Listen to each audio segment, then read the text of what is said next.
I used to think I was the female lead. However, when I found out my name was Yan Ling, it finally dawned on me. I am just cannon fodder. The female lead is named Shen Qingku. What exactly do I do? Oh, I am one of the female lead's 4 top maidservants. My name is Yan Ling. My looks are average. I'm as thin as dregs of herbal medicine, hardly a pleasing sight. The chubby one is called Chun Xing. She loves to eat and is happy all day long. She's quite comedic, making anyone who looks at her feel joyful. There is also one with a mouth like a monkey and cheeks like a crane, with a face full of bitterness and meanness named Jia Chan. I especially dislike her. There's no particular reason. I just feel like her facial features are bad luck for me. As for the other one, she's called Qiu Ru, a name that fits her personality. She's gentle and kind, cute and pretty. The way she looks at me is always filled with the glow of maternal love. Shen Qingku is Emperor Yuande's consort Shu. She is filled with sorrow all day long, as sickly as she, a sight that inspires pity in anyone. She might have read too many folk romance novels, always longing for a love where there's only one couple for a lifetime. But she happened to fall in love with Emperor Yuande, a man with a harem of 3,000 beauties. Isn't this a very tragic situation? The emperor grants consort Shu his exclusive favor, and this leads to tragedy. The tragedy wasn't for Shen Qingku, but for the original Yan Ling during the Lantern Festival Palace banquet. The emperor organized everyone to go on a boat to see the lantern show. Unexpectedly, Shen Qingku was pushed into the water. In her desperation, she grabbed onto Yan Ling.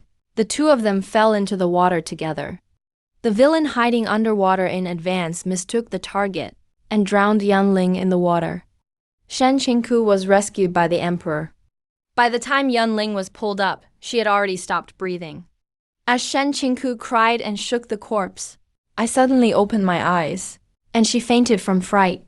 During my time in the palace, I witnessed the twisted love between the emperor and consort Shu.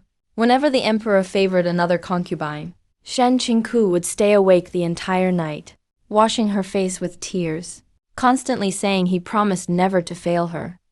Staying awake is a small matter, but we had to stay awake along with her. I'm damn sleepy.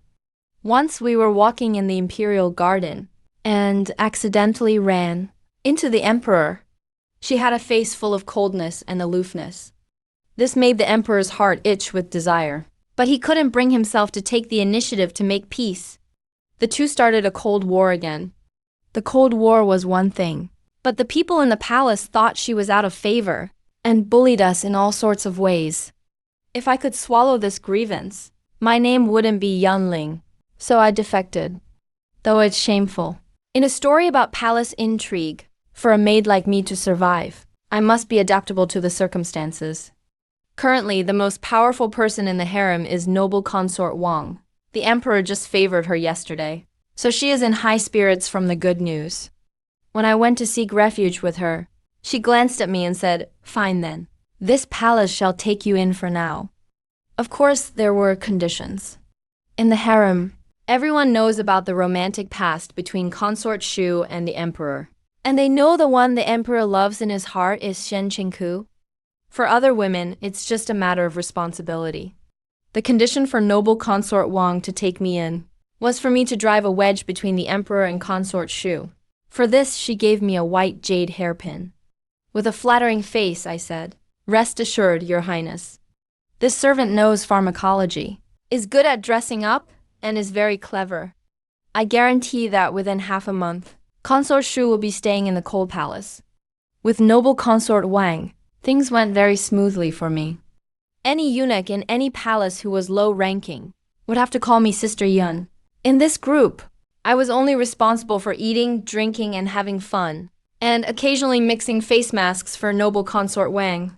When she was praised for her good skin, she would reward me with some jewelry. I heard His Majesty went to Weiyang Palace last night. Noble consort Wang reclined on the soft couch, her phoenix eyes narrowing at me, fiddling with the jade roller in her hand, looking very much like she intended to interrogate me. I knelt on the ground and replied calmly, "Do not worry, Your Highness. This servant said half a month. and I will certainly do it. She snorted coldly. There are only 2 days left. If she doesn't enter the cold palace, then you can go to the palace discipline office to serve those things. Seeing my confident appearance, she stopped making things difficult for me. What kind of place is the palace discipline office?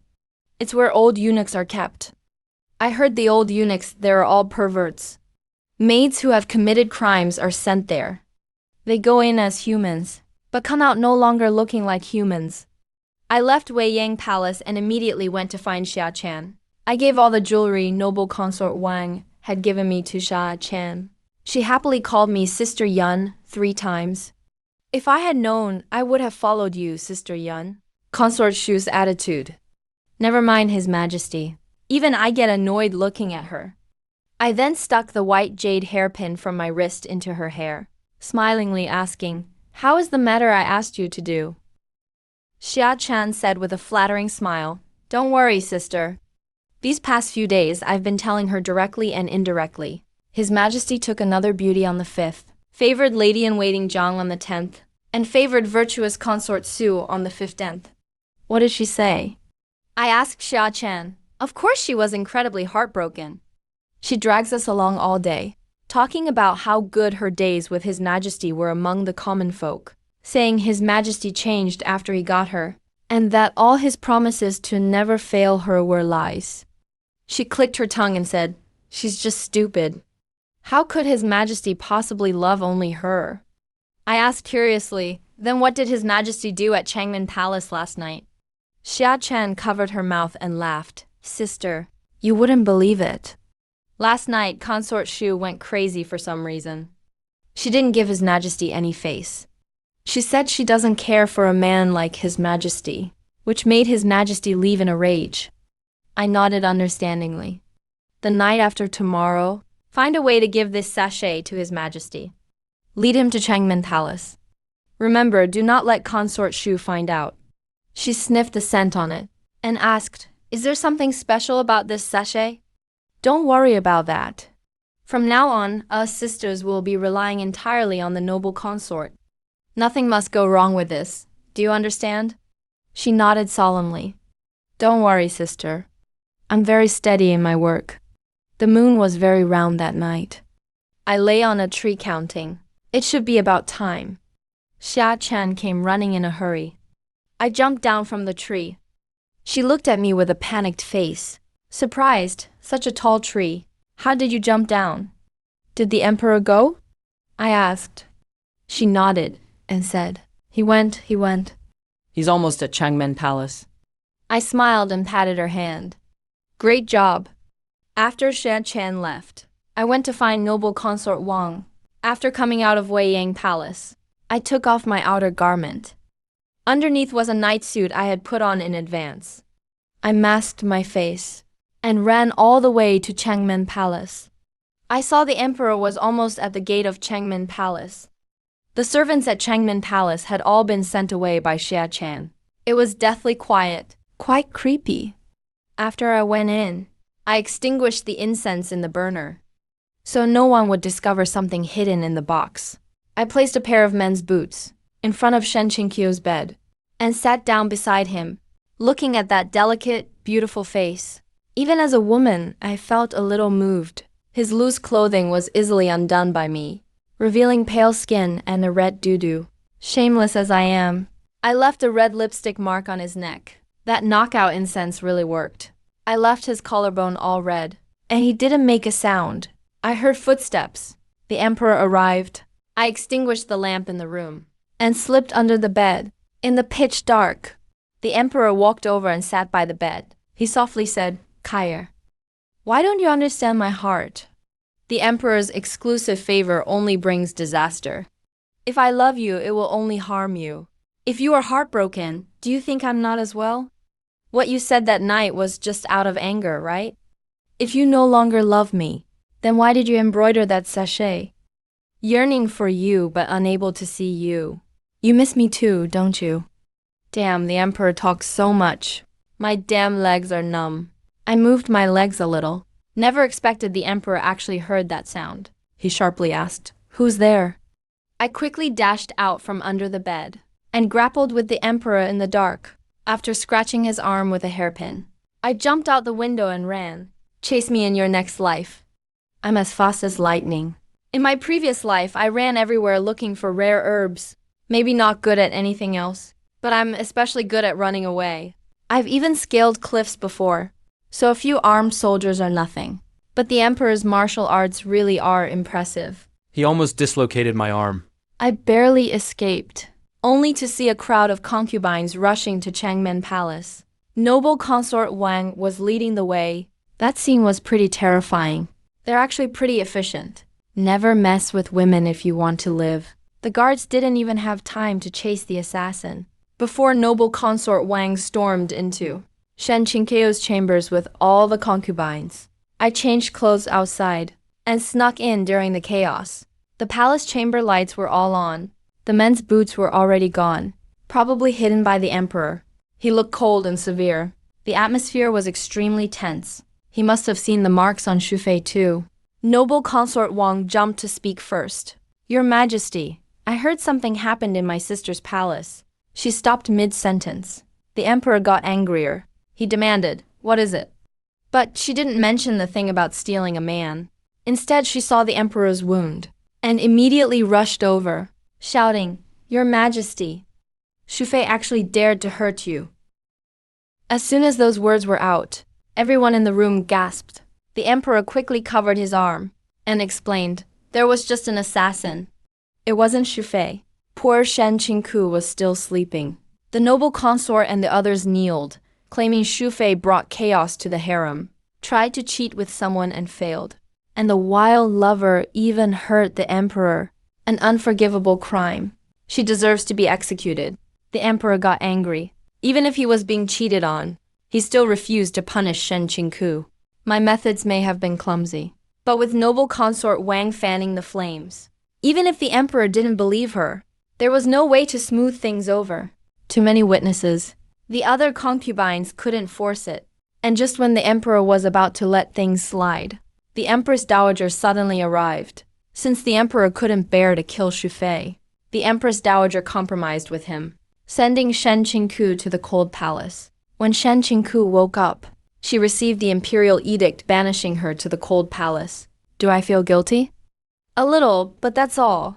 I was never a good person to begin with. In my last life, it wasn't as if I never hurt anyone. A person's life is fragile. Only you can protect yourself. That's the only way to survive. Xia Chan betrayed Shufei too, and joined forces with me. Even though he's my accomplice, I still don't like him. But since we're on the same side, I still need to keep up appearances. Noble consort Wang thought I was too slick, hard to control, and might become a threat one day. So she didn't use me much. Instead, she sent me to Yonghe Palace to serve the newly arrived talented Lady Liu. Once things calmed down, she said she'd bring me back. She gave me a pile of gold and silver jewelry and sent me away just like that. Thank you for your generosity, your grace. I happily accepted. It's actually good to be away from her. So if she gets in trouble, I won't be involved. Before leaving, I gave some jewelry to Xia Khan. He whined about not wanting to see me go, but his sharp, sour face clearly said happy farewell. Noble consort Wang is still too naive. She knows how to scheme, but doesn't know how to play the palace game. She really should have killed me. Talented Lady Liu is practically invisible in the harem. Been in the palace for 2 months, and hasn't even seen the emperor. She's only 15. How old am I again? Yan Lin seems to be just 16. Talented Lady Liu is a sweet, innocent girl. When she saw a newcomer, she happily skipped over to greet me. She helped carry my bundle, and curiously asked, Is your name Yan Ling, miss? I answered her respectfully. She looked at me and smiled, saying, You're so skinny. Did your previous mistress not feed you? No. I just had bad luck as a servant. She took me to the bedroom and diligently helped clean the room. She wasn't the least bit stuck up. Miss, isn't there anyone else in your palace? Since I arrived, except for talented Lady Liu, I haven't seen a single soul. She sighed. They say I'm not favored. I haven't even seen His Majesty, and following me leads nowhere, so they don't bother serving here. That's just too miserable. Yongyi Palace belongs to Duchess Su Di. She prefers peace and quiet. So she had a wall built between the courtyards, dividing the space in two. This courtyard is bare. Not even any greenery. So lonely and empty. It's pretty much like the cold palace. I went to get some seeds for herbs, and we'll plant them next spring. Then this courtyard will finally have some life. Talented Lady Liu was raised well by her family, so pure and kind. She knows a bit about music, chess, calligraphy, and painting, and does excellent needlework. She's embroidered a lot of trinkets, and gave me some too, though they're not really useful. I still strung them together, and hung them by my bed. For such a young and lovely girl, spending her whole life wasted in the palace. Do you want to see the emperor? I asked him, resting my chin and thinking for a while. With a blushing face, he said shyly. I heard His Majesty is handsome and charming, majestic and extraordinary. Since I'm his woman, of course I want to meet him. Is the emperor really that attractive? Even though I've seen him. I never looked closely. Isn't it just two eyes and a mouth? All men look the same. There's really no difference. But being the emperor's woman, It seems getting his favor. is indeed a lifelong matter. They can never leave the palace, either die or become honored mothers through their children. If Liu Kairen never meets the emperor, she just end up lonely for life. But even if she gets favored, then what? Can she survive? The imperial harem is a ruthless place. She's so innocent. How will she protect herself? She says she likes the emperor, but she's never even seen him. In the blink of an eye, winter arrived. Liu Karen and I started sleeping in the same bed to keep warm. He's soft and comfy to hug. When he couldn't sleep at night, He asked me to tell him stories. so I told him all the martial arts stories I knew. I didn't expect he'd get obsessed with them for a while. He insisted on leaving the palace to search for the one-armed hero Yang Guo. But Yang Guo has Xiaolongnu by his side. Even if you find him, so what? I patted her head and asked. She snuggled into my arms dreamily. I just want to take one look. Just a glance from afar is enough. I won't bother them. Silly girl, she murmured. I want to go home. Don't you want to see the emperor anymore? I teased her. She suddenly started crying.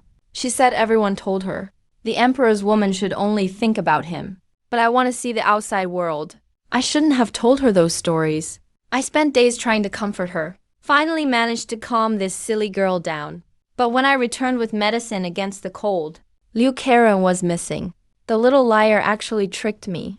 I rushed out in a panic, afraid he might mess with the wrong people. If anything happens, it would be my fault. I spent the afternoon searching. Heard nothing. Asked around at the palace gate. No one left the palace today. At night, snow started falling heavily. I was shivering from the cold. If he doesn't come back soon, I'm going to sneak into the palace tonight. I paced back and forth at the door with the lamp for countless rounds, flattening the snow underfoot. Finally, I saw a beam of light getting closer in the dark. My dear, you're finally back. I happily went to greet. Didn't expect the person with the lamp to be an eunuch. He serves the emperor. Behind him was the emperor. The emperor was carrying Liu Karen in his arms. I hurriedly knelt to greet His Majesty. The person in his arms whimpered, yawned, and woke up. Yan Yi, it's cold on the ground. Get up quickly. He showed concern for me. I lowered my head in panic, too scared to speak. The emperor said, Why are you stunned? Light the lamp. Back in the bedroom, I added more coals to the fire. Soon it felt warm again. The emperor placed Liu Kairen on the bed. Gently said, Brother, thanks for enduring the night. That's royal favor. Is this really the domineering emperor and his bunny wife story? In a few short minutes, I'd already imagined the whole novel and entertained myself with it, so much that Zhao Yuanhao stared at me for a while. I finally came back to my senses. Oh no, I forgot. He's seen me before. You belong to Shu Fei. he said. Of course he remembered. Your Majesty, this servant once served Shu Fei. But how do I explain why I didn't go to the cold palace? He answered with a sound, then walked up to me, stared at me for a long time, sighed, Take good care of my Emian. If he sneaks out again, I'll hold you responsible. This servant will obey. My intuition told me, Zhang Hao is suspicious of me. After all, I fought with him that night. Liu Kairen really got lucky from misfortune. He was planning to run away from the palace. Didn't expect to run into the emperor. Who wouldn't love an innocent, cute beauty? So the emperor was tempted by looks and ended up sleeping with her. The next day, the emperor's edict arrived. Romantic Karen became Liu Miren's appointment for several episodes. At least he still has some humanity. Su Defei heard the emperor favored Liu Miren, so she sent some tonics, fabrics, and jewelry. She also sent 2 palace maids. Liu Miren and I glanced at each other, very troubled. Carefree days became complicated. Being watched by 2 outsiders makes me uncomfortable all over. But those 2 maids seemed friendly. One is called Suwa, one is called Swin. Both were names given by Defei. Liu Miren heard their names and was really envious. She clapped her hands and stomped her feet, decided to rename me too. You'll be called Sulling. I gladly accepted. The emperor comes to Liu Miren every few days, flirting in front of us 3 Sus. It's disgusting. I feel very uneasy watching. It's like tending a cabbage for ages, only to have a pig munch on it.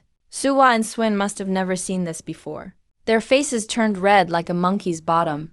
They don't even dare raise their heads. The way they blush makes me seem a bit abnormal. The emperor shot me a cold glance. Asked, "Are you glaring at me? Am I really that obvious?" I hurriedly knelt down, looked up and met his eyes. Explained, "Your Majesty, pardon me. My eyes are not feeling well. Everyone I look at seems like I'm glaring at them. Because of that, the lady punished me." Liu Miren nodded bravely, helped explain for me.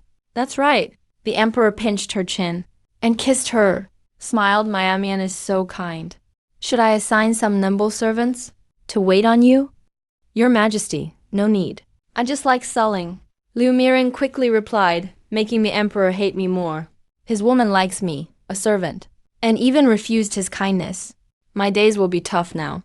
Sigh, men's words are full of lies. Who said he'd only love Shen Qingku? But now he's fooling around in bed with other women. Who's the one showing tenderness and then leaving after putting his pants back on? He even threatened me when he left, told me to behave. I have no idea what Zhao Yuanhao is thinking. He keeps spoiling Liu Miren, gifted tons of things. The room is filled with them. He keeps calling her Miamian every time. It's already been a month. This doesn't make any sense. Liu the beauty foolishly thinks the emperor loves her. She says if the emperor lost an arm, he'd be her one-armed hero. Theft? Zhao Yuanhao isn't even worthy to carry Yang Guo's shoes. In the blink of an eye, I welcomed my first New Year here. On the night of Lunar New Year's Eve, after the palace banquet, the emperor carried Liu the beauty to his chambers. All the consorts present were grinding their teeth in jealousy. But Consort Wang not only wasn't jealous, she was actually smiling cheerfully. She just ate and drank as usual. Something's off. Given her personality, she wouldn't rest without stirring up trouble. How could things be so peaceful? I was restless. I felt anxious. So I went back to my old tricks, put on night clothes and snuck into the palace. I found nothing at Consort Wang's place, so I went to Zhao Yuanhao's quarters. I waited for a long time. Finally, I saw someone. He was like a ghost appearing out of nowhere. Once inside the emperor's chambers, Zhao Yuanhao handed him a letter. Neither of them said a word. He just took the letter and left. As I watched him about to leave the palace, I had no choice but to intercept him halfway. In the narrow corridor, it was just me and him. It was a dark, windy night, perfect for a murder or arson. Of course, he's the one trying to kill me. He's been following me the whole time. Finally, he's willing to show himself.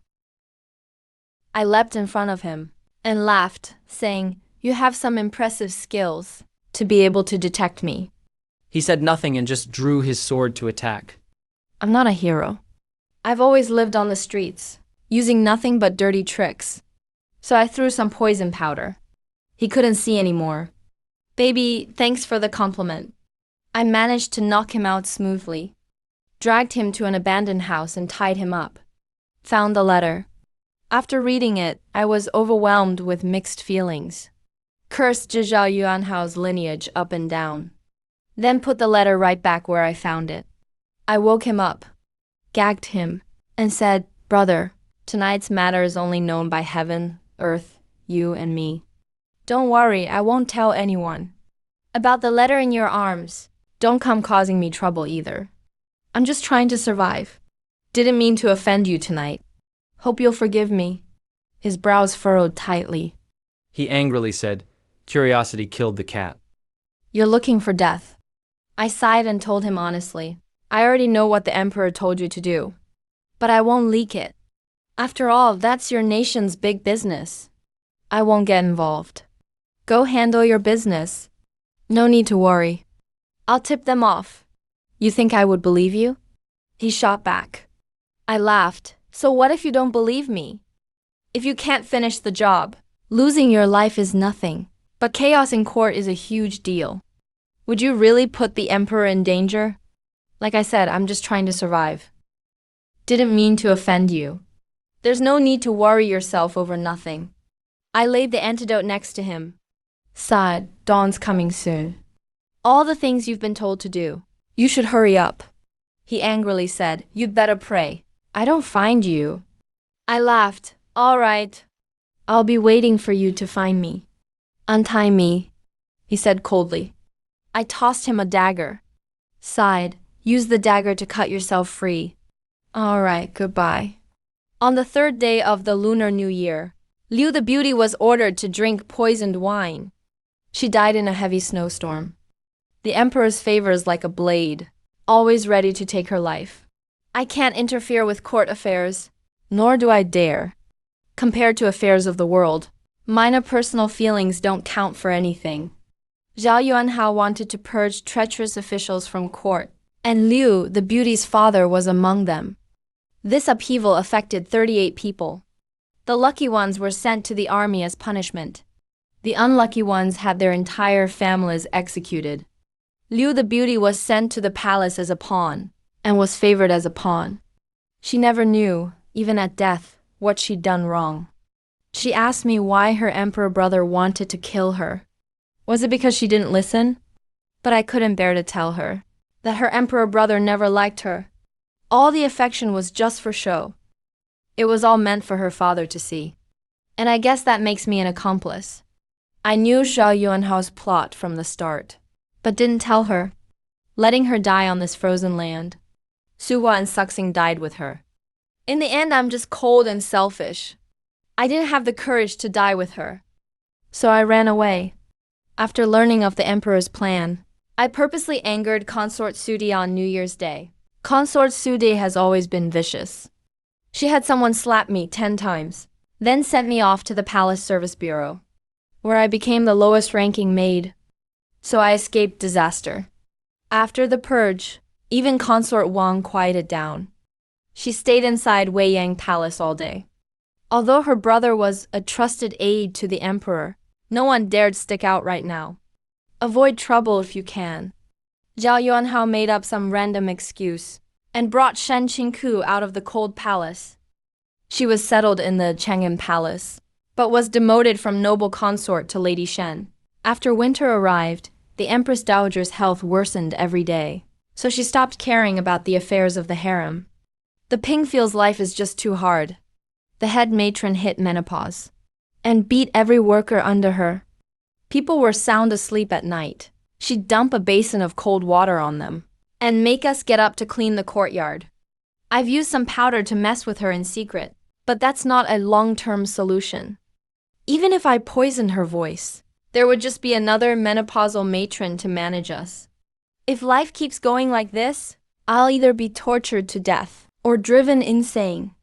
Guess I need to find someone to rely on again. Kyuj is kind-hearted, not very calculating. So when I knelt in front of her and broke my head, she softened and I cried out, "Sister Kyuj, I know I'm guilty. It's my fault. I turned to Consort Wang when my mistress was suffering. I ended up in this mess, and I deserved it." She gently lifted me up, carefully, and wiped the blood from my forehead, saying, "A wise bird chooses a tree to nest in. This isn't your fault. Cold palace life is especially hard. At least mistress made it through. Sister Kyuj, I don't dare ask her forgiveness, but let me do what I can for her. to atone for my sins. I stretched out my hand, frozen like a pig's trotter.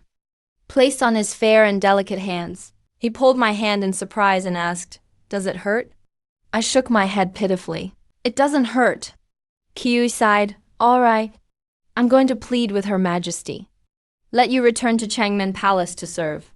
Although Her Majesty is a consort, our days are still better than those in Udigiju." I hurriedly refused. No.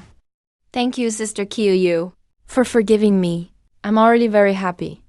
I'm too ashamed to see Her Majesty. I handed him the completed makeup and costume plan. He curiously asked, "What is this?" I heard that during the Shangyuan festival, His Majesty will host a blessing banquet for the Empress Dowager, and has invited many theater troupes from outside. To make the Empress Dowager happy, every palace's consort is sure to showcase talents. If the Empress Dowager is pleased, our consort has a quiet demeanor, not competitive nor aggressive. The Empress Dowager doesn't like that either. Even though His Majesty protects her, but after all, His Majesty has so many women. He can't always protect our consort. Kiyu nodded in agreement. I continued, at this blessing banquet, if Her Majesty can win the Empress Dowager's favor and receive her affection, life will be easier from then on. Sister Kiyu, I'm sure you know, Her Majesty was demoted to the cold palace. She must have been framed. There's no guarantee this won't happen again. If protected by the Empress Dowager, who would dare touch Her Majesty? Kiyu excitedly grabbed my hand and said, "You're right. I'll go tell Her Majesty now." I hurriedly stopped her. I earnestly said, "Sister Kiyu, don't rush. I've already come up with a plan for Her Majesty."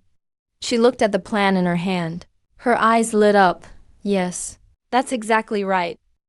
I said, "I inquired with the old matron for a long time, and found out what the Empress Dowager likes. So I specially designed this play. It'll surely make her happy. You just need Her Majesty to perform it well." She was skeptical. I swore, if I dared to harm Her Majesty, I deserved to die a terrible death. Kiyu finally nodded, saying she trusts you. Hey, mission accomplished. The Empress Dowager comes from a military family. She traveled with the late emperor back then, brave and heroic on campaigns. She truly is a legendary woman. The old matron says, the Empress Dowager often reminisces about her youth on the battlefield. Now she's old. She must miss her old glory. So I have Shen Qingku perform Hua Milan with my specially designed ghostly makeup. It perfectly fulfills the Empress Dowager's dream. 3 days later, Kiyu came to find me. Sister Kiyu, how is your rehearsal going? She looked at me with a troubled face and said, I'm here because of this matter. I really guessed right. Shen Qingku can't carry heavy things, and isn't strong enough. She can't play Hua Milan. I pretended not to understand. What do you mean by that? I have to admire my own ability to fake it. Kiyu said a lot, but the main point is Shen Qingku can't do it. There's only 3 days left until the Shangyuan festival. It's too late to switch actors. If she can't, I can. Isn't that exactly my goal? So shamelessly, I went to see Shen Qingku again. He didn't give me a pleasant expression, but he didn't make things difficult for me either. After all, he's kind-hearted. Seeing me cry endlessly, he forgave me. Rest assured, Your Majesty, I will definitely do Hua Milan justice. Her beautiful eyes filled with a smile. After all, the Empress Dowager is Yunhao's mother. If she's happy, Yunhao will be happy too. Under my direction, the rehearsal went perfectly. On the Shangyuan festival, the atmosphere was bright and clear, though a bit cold, but it couldn't dampen the joy. The previous performances were just music and dance, poetry and painting, very boring. The Empress Dowager was so tired her eyelids were closing. I was panicking. If the main guest goes to rest, who am I performing for? Finally, it was my turn. I struck the gong heavily. The Empress Dowager was startled awake. The concubines on the viewing platform were also shocked. I can't sing opera lines. I just had battle-damaged makeup. This performance wasn't really traditional theater.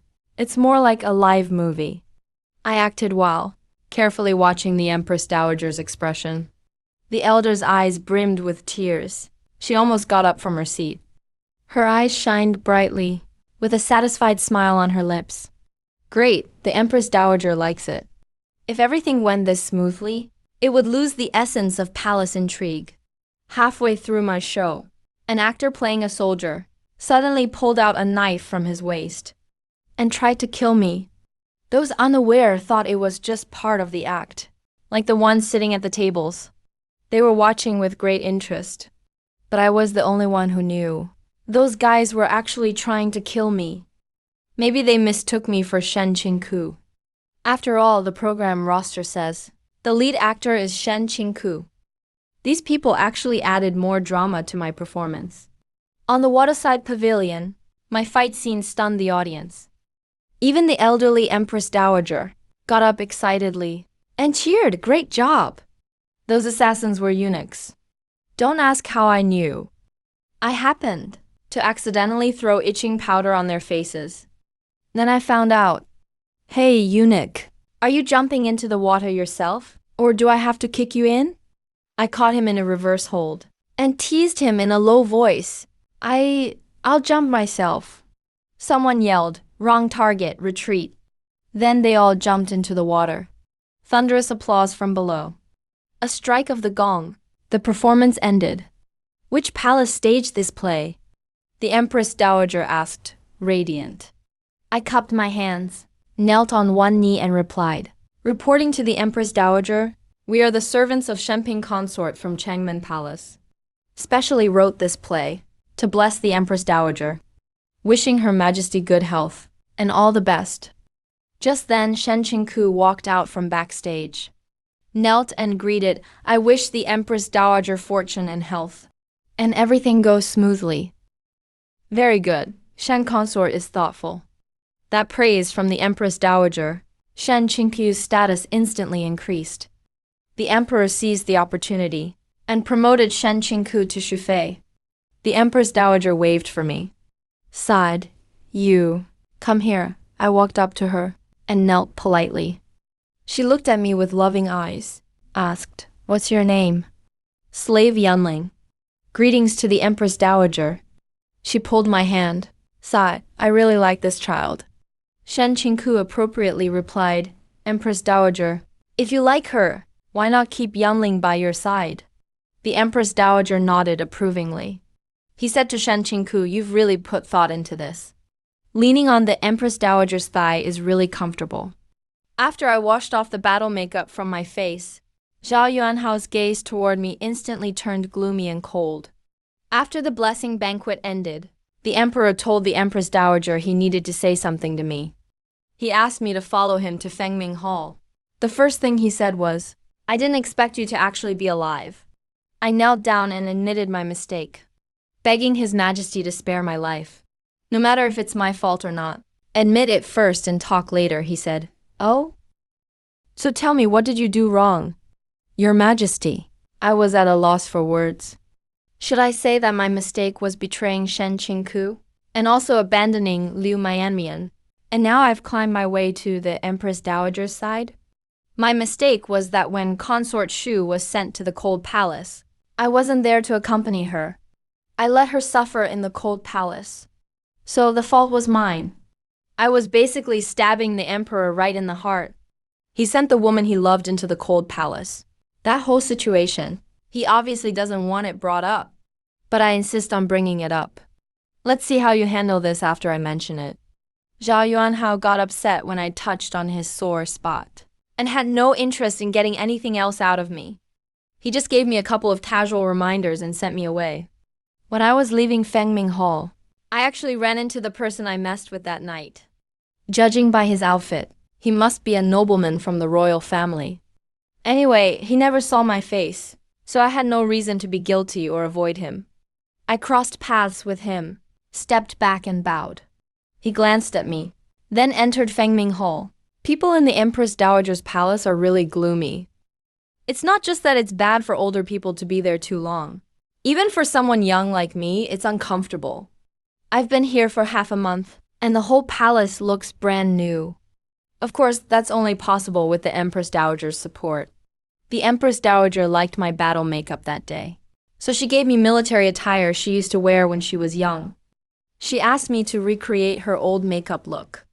I set up a makeup room in Changing Palace, grinding pearl powder all day, preparing rouge and powder, making the Empress Dowager laugh every day. Her health slowly improved too. Your Majesty, the Empress Dowager, I have plenty of ancient beauty recipes here. I'll get an old master to make a box of jade beauty powder for you soon, and give you a stunning makeup look. Let all the noble ladies in the palace come and see. Sound good? She was so happy that she couldn't stop smiling, patting my hand and saying yes again and again. Then she pulled me aside to ask what jade beauty powder is. Halfway through our stroll in the imperial garden, we ran into the emperor and some young men.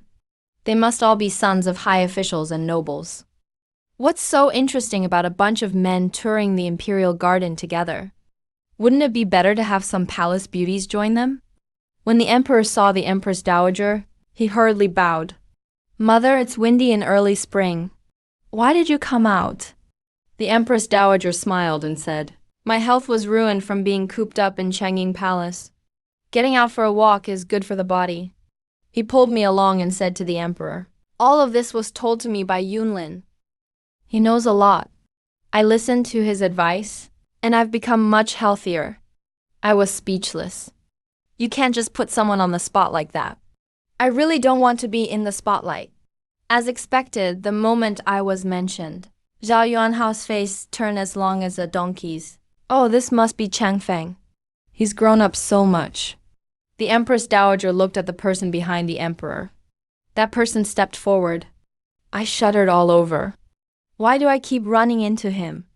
What a small world. I forced myself to look calm and stared straight ahead. I didn't expect him to actually look at me this time. His gaze was really odd. Your subject, Zhu Changfeng, greets on. He knelt down and said politely. The group continued strolling and laughing. Not sure how. We somehow ended up talking about my makeup the other day. A few of the guys hanging out with the emperor started teasing. I heard the court lady who played Mulan is serving in the Empress Dowager's palace. I wonder if we might have the honor to see her elegance again. The Empress Dowager sold me out again. Isn't this it? Who would have thought such a petite person could have such skills? I don't have what you want. Stop looking, the Empress Dowager said. Don't look down on Yunlin for her petite figure. Her skills are quite impressive. Oh, come on, for some reason, we ended up at Changing Palace. I was pushed onto the stage. And standing across from me was Jiyu Changfeng. Miss Yunlin, please give me your guidance. If I make a move, my cover would be blown. Absolutely, can't go up. I'd rather die than go up. He kept closing in on me. I ran around the stage trying to dodge him. He got annoyed at my dodging and just grabbed me directly. He whispered in my ear, You were the one who set me up that night. Yes. Yes, I instantly chickened out. Young Marquis, have mercy. This servant doesn't know what you're talking about. You refuse to drink the toast, so you'll have to drink the penalty. He twisted my arm behind my back and laughed loudly. Aunt, how is this girl anywhere near as tough as the rumors say? She doesn't have any strength at all. Such a childish taunt. The Empress Dowager's reputation couldn't be maintained. She pointed at me and ordered Yunlin, Don't treat him as my nephew. Give him a good beating for me. Oh, come on, seriously. You guys are driving me nuts. Your whole family is nuts. I managed to slip out of his grip cleverly, then grabbed his arm with all my might and pulled him behind the curtain. After making sure no one outside could see, I quickly said, Brother, I'll be straight with you. I really was the one who tricked you. Jiyu Changfeng's face changed. He looked like he wanted to strangle me. I quickly hugged her. She looked completely shocked, but didn't dare to move. If she moved, my chest would press right up against her. Listen to me. I'm just a palace maid. I have no bad intentions. I just want to survive, that's all. I really didn't mean it that night. I didn't even mess up your plans. Right? So please let me go. I'm begging you. I looked up, gazing at her with pleading eyes. I shook her arm a couple of times while hugging her. Please, I'm begging you. See, the Empress Dowager likes me so much. You wouldn't want to make her sad, right? Please, okay. He actually blushed, hesitated for quite a while, then finally said, let go. I took the opportunity and said, then I'll let go. You promise not to turn me in. Jiu Changfeng said, you let go first. I replied, I'm not stupid. Jiu Changfeng reluctantly said, fine. I promise you. Thank you, you're the best. After I let go, he stood there, not moving for ages. I got so scared I gave him a push. Hey man, are you okay? He frowned and said, if you don't want anyone to get suspicious, then put on a good performance on stage. On the stage, he definitely held a bit of a grudge. The Empress Dowager and the others were all watching. I couldn't really act out, so I just let him quietly mock me. He was even smiling. Bro, have you vented your anger now? If you keep hitting my waist, it's gonna snap. He closed his folding fan, raised an eyebrow and smiled. Not yet. We've got plenty of time to settle our score. As we were leaving, the Minister of Revenue's son said to the Empress Dowager, his mother's 60th birthday is coming up, and he'd like to invite me to their home to do her makeup. The Empress Dowager was so proud. She happily agreed, sure. Yan Ling has so many interesting scripts and can do so many makeup looks. His whole family has never seen anything like it. She let him pick a fitting play and perform it at their house. Wait, am I an actress now? My real specialty is thievery. To support my career, the Empress Dowager had the emperor issue a decree to set up the Shangzhuang Bureau, just for me. And I got promoted from palace maid to lady official, specifically in charge of the Shangzhuang Bureau. Talk about a lucky break. Jiu Changfeng really holds a grudge. He comes by the bureau every day just to argue with me. He knows I can't outtalk him. But he still comes to tease me all the time. Seriously, do you have that much free time? They say fighting makes friends. Besides holding grudges, Jiu Changfeng is actually not a bad guy overall. Handsome and full of youthful energy. He's good looking too. And he's a young marquis. Me hanging out with him as equals is honestly me punching above my weight. I'm thinking maybe I should expand my makeup business. Open a few makeup shops outside the palace. Turn all the traditional recipes I've seen into cosmetics to make money. The palace is only so big, and the salary is only so much. Making an official living is not as good as starting my own business. But it's not easy to pull this off. I can't get out, and nobody outside can help me. I heard young Master Lu, the emperor's friend, is a fan of mine, and he's a business genius. Maybe I can start with him. I specially prepared a jade beauty cream and asked Qiyu to send it to Lu Jingxing for me. I attached a letter. On the day the decree was issued, I prepared good food and drinks, had the Empress Dowager play matchmaker, and invited all the young lords of the capital to check out my latest product. Lu Jingxing, the crown merchant's son, also came. Miss Yunlin, you've released something new again. Lu Jingxing greeted me. I replied with a smile. I'm sure you'll love today's new product. Jiu Changfeng suddenly popped up behind me and said out of the blue, Yunlin, I need to talk to you. After greeting Lu Jingxing, He dragged me off to a quiet corner. Bro, this is for you as a token of respect. I handed him the jade pendant that the Empress Dowager had rewarded me. I even made a nice knot for it and offered it with both hands. He took it, rubbed it in his palm, and asked, have you given this to anyone else? No way, this thing is a real treasure to me. I can't bear to part with it. Then why give it to me? But in my heart, I thought, because you have something on me. But out loud, I said, because you're good looking. I just said it casually. To my surprise, he actually smiled. Then he tucked the jade pendant into his chest. He stopped smiling and put on a cold face again. He said, I heard you want to open a beauty shop outside the palace. I quickly covered his mouth. Don't say nonsense. That's an offense worthy of death. He grabbed my hand and moved it away from his mouth. He said, don't look for a way, I'll help you. I stared at him in shock. He seemed a little unhappy. He asked, you don't trust me? Why should I trust him? I patiently said, it's not that I don't trust you. It's just when it comes to business. You need someone experienced and that's not you. He answered confidently, who says I can't do it? Under his threats and bribes, I gave in and decided to cooperate with him. After all, I don't really know Lu Jingxing either. Although Jiyu Changfeng has something on me. These past few months getting along, I found him to be reliable. As long as he's not messing with me, he's pretty dependable. Let's split it 50-50. I held up 5 fingers. He pushed 2 down and said 70-30. I held up 4 fingers, 40%. 60%, I can't let you have more. He smiled and pulled my hand down. He said, I'll take 30, you get 70. For real? My eyes sparkled, looking at him excitedly. He tapped me on the forehead. For real. After our new product launch, Lu Jingxing asked to borrow the ancient formula. Seems like he spotted a business opportunity too. Since I'm not planning to cooperate with him anymore, that ancient formula is now a business secret, so I can't give it to him. I watched Lu Jingxing leave in anger. Jiyu Changfeng said to me, Lu Jingxing is famous for being petty. Aren't you afraid he'll target you? I deliberately put on a worried face and said, of course I'm scared. He said seriously, you don't need to be afraid.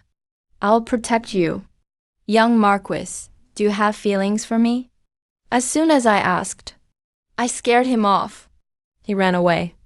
Jiyu Changfeng randomly found an excuse to take me out of the palace, to have me pick a location for the shop with him. It was my first time out of the palace. Everything looked so new and fascinating. We were out until nighttime. Location is settled. I've written plenty of formulas. All that's left is to pick an auspicious day to open. I said, young Marquis.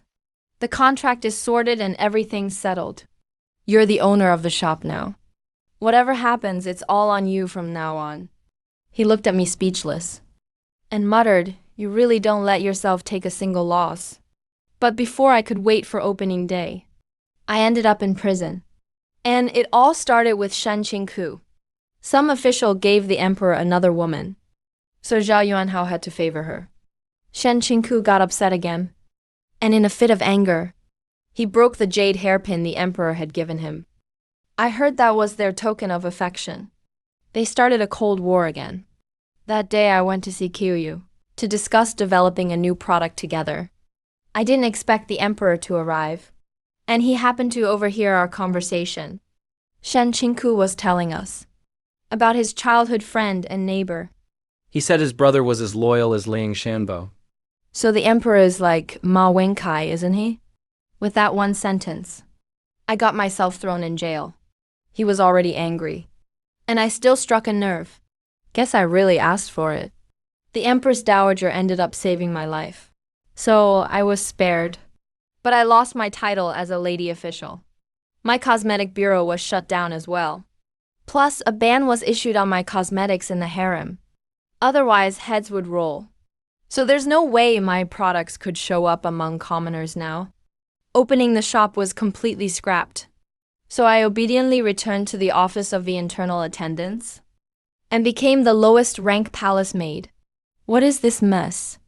Turns out no one has thicker backing than the emperor. But he's not that easy to rely on. Now he absolutely hates my guts.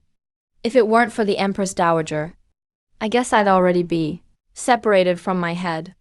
Other people's palace intrigue is between concubines. But I had to fight the emperor. Can an arm ever win against a leg? Jiyu Changfeng looked at me with disappointment. All day long, you just can't watch your mouth. Are you satisfied now? I said, looking pitiful.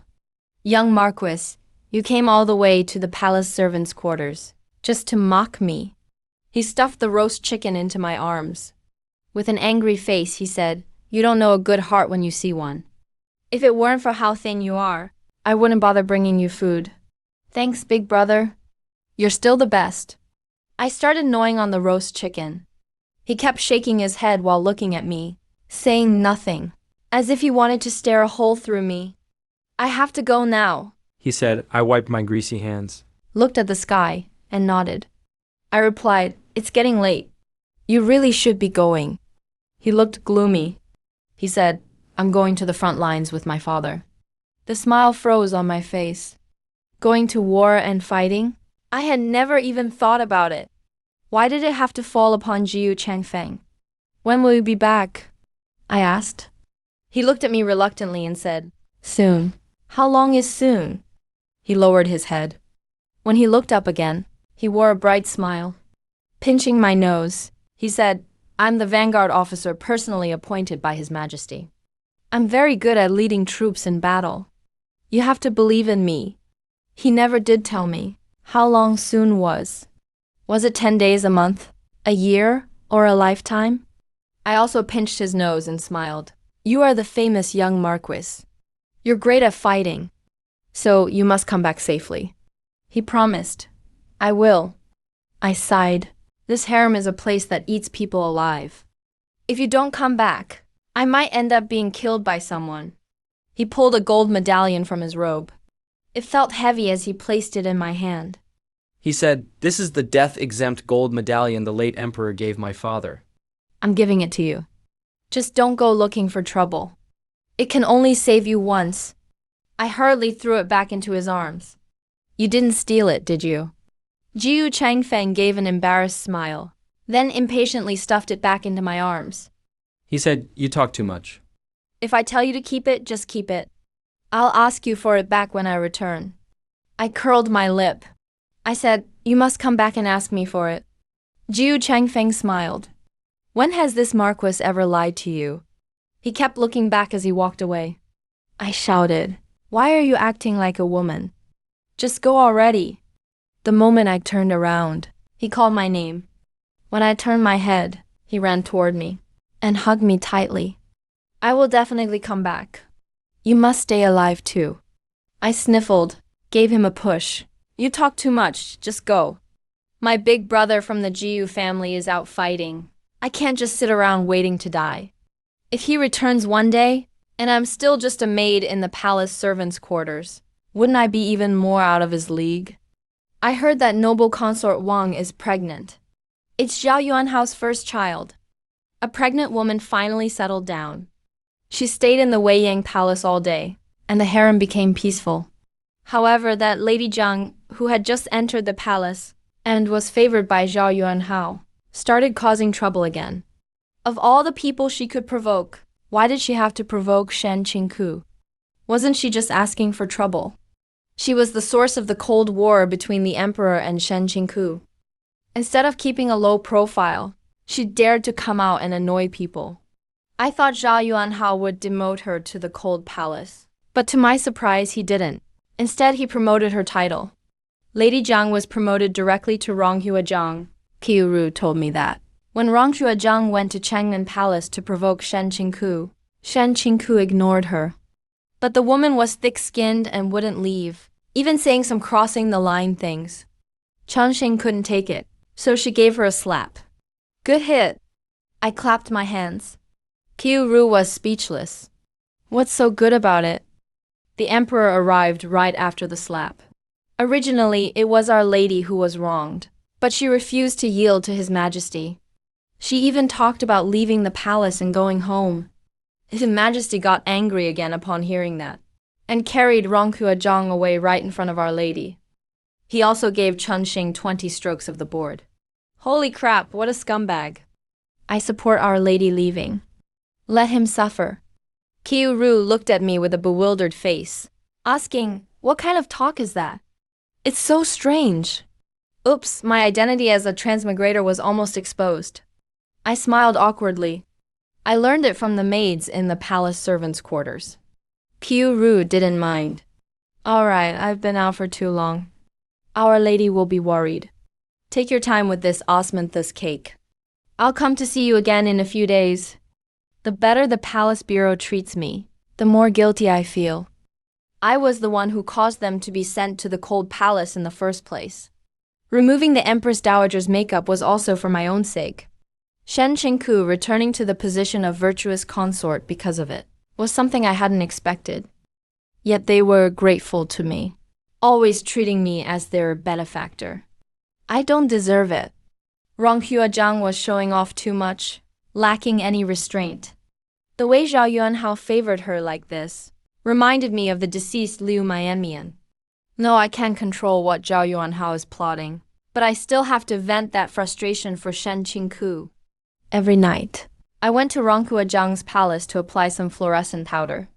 I even threw in dead rats with their skins peeled off. Gutted ones. Plucked ones. They were as disgusting as could be. Rongkua Zhang was terrified.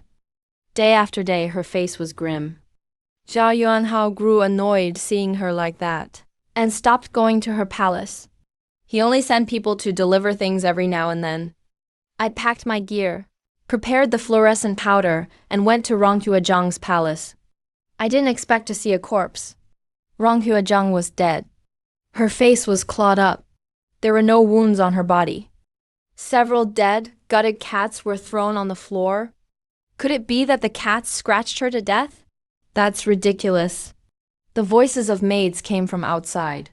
I quickly jumped out the window and hid. Screams pierced the dark night. The emperor angrily smashed a cup. He commanded, "Investigate." Someone used my ghost act. This incident killed Rongkua Zhang. Who could be so malicious? This matter directly shook the imperial court. Everyone was thoroughly investigated. Fortunately, I cleaned up quickly. Otherwise, I would have been finished this time. The interests behind Rongkua Zhang were very complex. For Zhao Yuanhao to make such a big fuss, it seems this matter is of no small importance. That person killed Rongkua Zhang, likely disrupting the emperor's plans. That's why he was so enraged. This murder case pointed the finger directly at Shen Qingku. Zhao Yuanhao couldn't protect her and had her imprisoned in the celestial dungeon. If it weren't for my impulsive act of playing ghost, I wouldn't have been used by someone with ill intentions, nor would I have indirectly harmed Shen Qingku. The emperor only gave half a month to investigate this case. If the case isn't solved, Shen Qingku will have to die. During the day, I asked around for any new rumors in the palace. At night, I secretly searched the imperial palace. Finally, I found some leads. If I remember correctly, Consort Su De has a eunuch under her who always smelled of sulfur. But now that scent is gone. The palace staff said that eunuch died of illness. Those eunuchs are all very fair-skinned, especially thin with very long fingers. Most notably, their ring finger is even longer than their middle finger. I feel like I've seen that eunuch somewhere before. Wasn't he the one who tried to kill me when I played Mulan? He killed the popular Zhang Ronghua and then set his sights on someone with no background, but who was deeply loved by the Emperor Shen Qingku. What a brilliant move, killing two birds with one stone. Normally, Consort Su De doesn't leave her quarters, often making fragrances and powders in her chambers. She always puts on a look of indifference to the world. Other than greeting the Empress Dowager, she's basically never seen at any other time. Who would have thought she was the most dangerous person? If the emperor likes someone, she wants to harm that person. So it was her who killed noble consort Wang's child. And that cup of wine for Lu Mianmian, was it really sent by order of the emperor? Looking back on the details now, everything seems suspicious. The eunuch who delivered the wine had no written decree, just a verbal order. I had never seen that eunuch near Zhao Yuanhao. Also, when Su Hua and Su Qin died, they kept looking in the direction of Yonghe Palace. There was no record of Lu Mianmian on the emperor's execution list. I was feeling anxious and unsettled. If the emperor never intended to kill Liu Mianmian, then by leaving, was I just letting him die without helping? Letting him die for nothing. Every memory of Lu Mianmian's every move and smile flooded my mind. My head was splitting with pain. I've never regretted anything before, but Liu Mianmian's death, I do regret it. I shouldn't have left. Risking beheading, I snuck into the emperor's study late at night. It was the first time I lost control, and did something without considering the consequences. The emperor was still holding a memorial. When he saw me, he was so shocked he couldn't speak. I said, "Your Majesty, I have just one question for you. Was Liu Mianmian executed on your orders?" He snapped out of it, and angrily said, "How dare you?" I insisted, "Your Majesty, was Liu Mianmian executed on your orders?" He closed the memorial, took a deep breath, and said, Miamian killed himself out of guilt. He only left a confession of guilt. By the time I found out, he was already dead. Killed himself out of guilt. I took a step back. Puzzled, he asked, what exactly do you mean? I was wrong, I was really wrong. Miamian, your emperor brother never intended for you to die. I said regretfully, Your Majesty, I've committed a capital offense by confronting you tonight. It's punishable by death. But I beg Your Majesty, please give me a chance to atone for my crime. I've already found some clues about the death of concubine Ronghua. Once I've cleared the name of Lady Shufei, then you can take my life, Your Majesty. Why should I believe you? He questioned coldly. I replied, Liu Manmian did not kill himself out of guilt.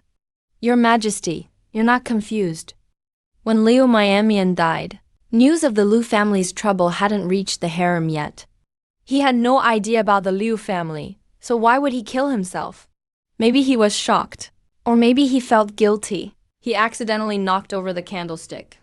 I continued. I waited on Liu Miamian closely. When he died, I snuck out to see him. They said the emperor ordered wine to kill him. I always thought His Majesty was angry at him because of the misfortune that befell the Liu family, and held a grudge against him. So this matter was never brought up.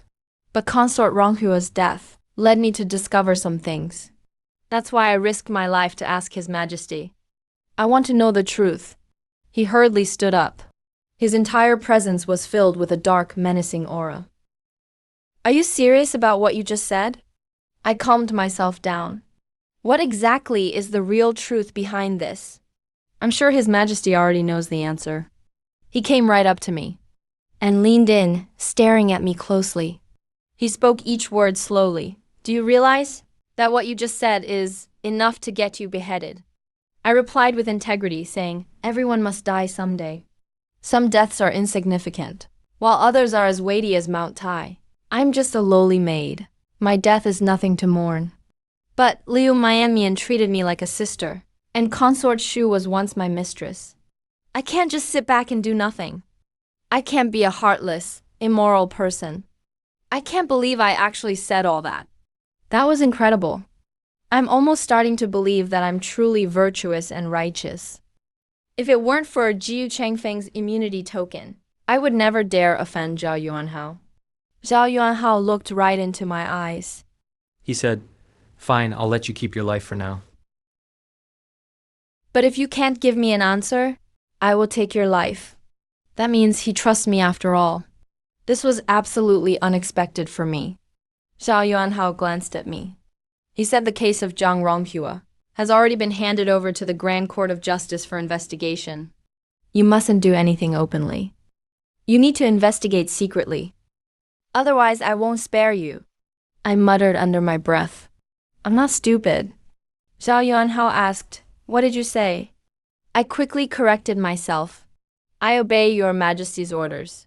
The Yongyi Palace is haunted now. They say the deceased Liu Beauty has returned. She claims she died unjustly. Apparently, she cries outside Yongyi Palace every night. Should we go another way? I'm scared. Don't be afraid. We haven't done anything wrong. Lady Liu won't harm us. The two maids carrying lamps clung together in fear, looking around nervously. Just as they reached the entrance of Yongyi Palace, I jumped out and scared them unconscious. Su Defei is mentally strong. No matter how much I act like a ghost, she just ignores me. She doesn't even bother to investigate. On the contrary, the emperor is the one panicking. He brought a Taoist priest to the palace for rituals, saying it's to help Liu Beauty and Zhang Ronghua find peace. And he actually believes it. I still haven't wiped off my ghost makeup when I bumped into the emperor. He wasn't scared at all. But I was frightened out of my mind. Your Majesty, why are you dressed like that? He was dressed in eunuch's clothes. Surprisingly, he really looked the part. He laughed and said to me, Your methods for investigating the case are much too clumsy. I have something to discuss with you. The Grand Court of Justice is backed by Defei's family. This case can't really be investigated. He's stalling for time. Once the 15-day deadline passes, if nothing is uncovered, then Shen Qingpu will have to die. I didn't expect the emperor to know everything. He just keeps it to himself. Regarding the Liu family affair, those in the know are the Emperor Jiyu Chengfeng, King Gaifei's father, and Su Defei's brother. So only a few people could have used this incident to poison Liu Mianmian. It's just those few people, which is why the emperor suspects Defei too. That's why he asked me to discuss the exorcism rituals with him. As for Defei's matter, she has her own way of handling it. My job is simply to find out if it really was her. On the day of the exorcism, the entire palace was uneasy. King Gaifei was scared out of her wits. But Su Defei looked completely calm and composed. Not afraid at all. Miss Yunlin, is your ancestor a Taoist priest? Your drawings are on point. The emperor's personal guard, Qi Yusheng, was amazed at how terrifying his own ghost face looked. He admired me and asked. I couldn't be bothered with him. I replied nonchalantly, no, my ancestor was a ghost. So how do you know so much about special effects makeup? Also, the ghost face you painted is seriously scary. You can't survive in this world unless you're an expert at everything. Makeup skills are nothing to me. The emperor originally found a Taoist priest to help him put on a show, but the priest was too inept. A total fraud if you look at him for a second. He wasn't even good at the job. If something goes wrong, people will see right through him. So I volunteered myself. I'll perform this exorcism ritual. Qi Yusheng is the emperor's personal bodyguard. The emperor trusts him. So he asked him to help me. He played the role of Liu Mianmian and the emperor. Another bodyguard acted as Zhang Ronghua, and I played the Taoist priest. Then we began a grand ritual. The emperor sat quietly, looking calm. Su Defei was just as calm. The spirits of Liu Mianmian and Zhang Ronghua were summoned during the ritual. King Gaifei fainted out of fright. Even Su Defei lost her composure. Her gaze started shifting, unable to look at the two floating ghosts. The two ghosts, on my fingertips, drew some symbols in the formation that only I could understand. Then I randomly recited a spell. The ghost of Zhang Ronghua flew towards Su Defei. The emperor panicked. He shot me a threatening glance. I pretended not to notice. The bodyguards followed the script I'd given them in advance and grabbed the eunuch behind Su Defei, terrifying him. They lifted him and threw him into the ritual circle. The whole scene was truly terrifying.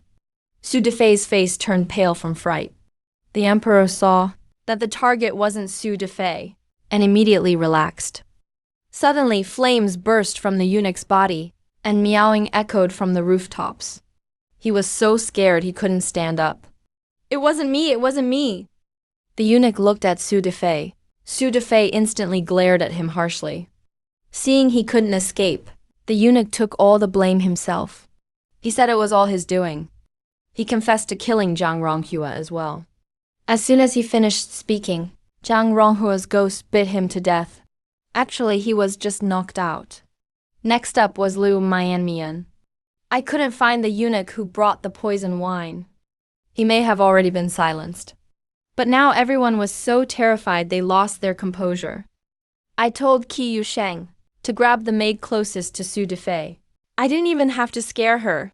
She immediately said Zhao Lindsay did it. By the end of the ritual, all the eunuchs and maids close to Su Defei were gone, but she herself was still unharmed. The emperor shot me a look, telling me to end the ritual. The people who harmed you are now in the underworld. You can rest in peace. The ghosts left, and the emperor nodded at me in satisfaction. Matters involving ghosts and spirits are taboo, so this ritual became forbidden in the palace. The emperor completely blocked all information. No word of this could spread. The royal palace claimed publicly that the Grand Court had solved the case. Investigating cases with ghost rituals sounds absolutely absurd. The emperor was also afraid the people would imitate such acts, so he prohibited this. Su Defei was just charged with improper supervision and was confined for a year. The workers in Yangti Palace have all been replaced from inside out. They were all personally assigned by the emperor. The implication couldn't be clearer. Consort Sude has received a warning. She is now keeping herself in check. She stays shut inside. She eats vegetarian meals and recites Buddhist prayers. I suppose that ritual scared her quite a bit. The Su family knows the emperor means to spare consort Sudi, so they're deeply grateful. They are even more devoted in their support of the emperor. Shen Qingku was released without charges, but she caught an illness while in prison. She's completely sick and feeble.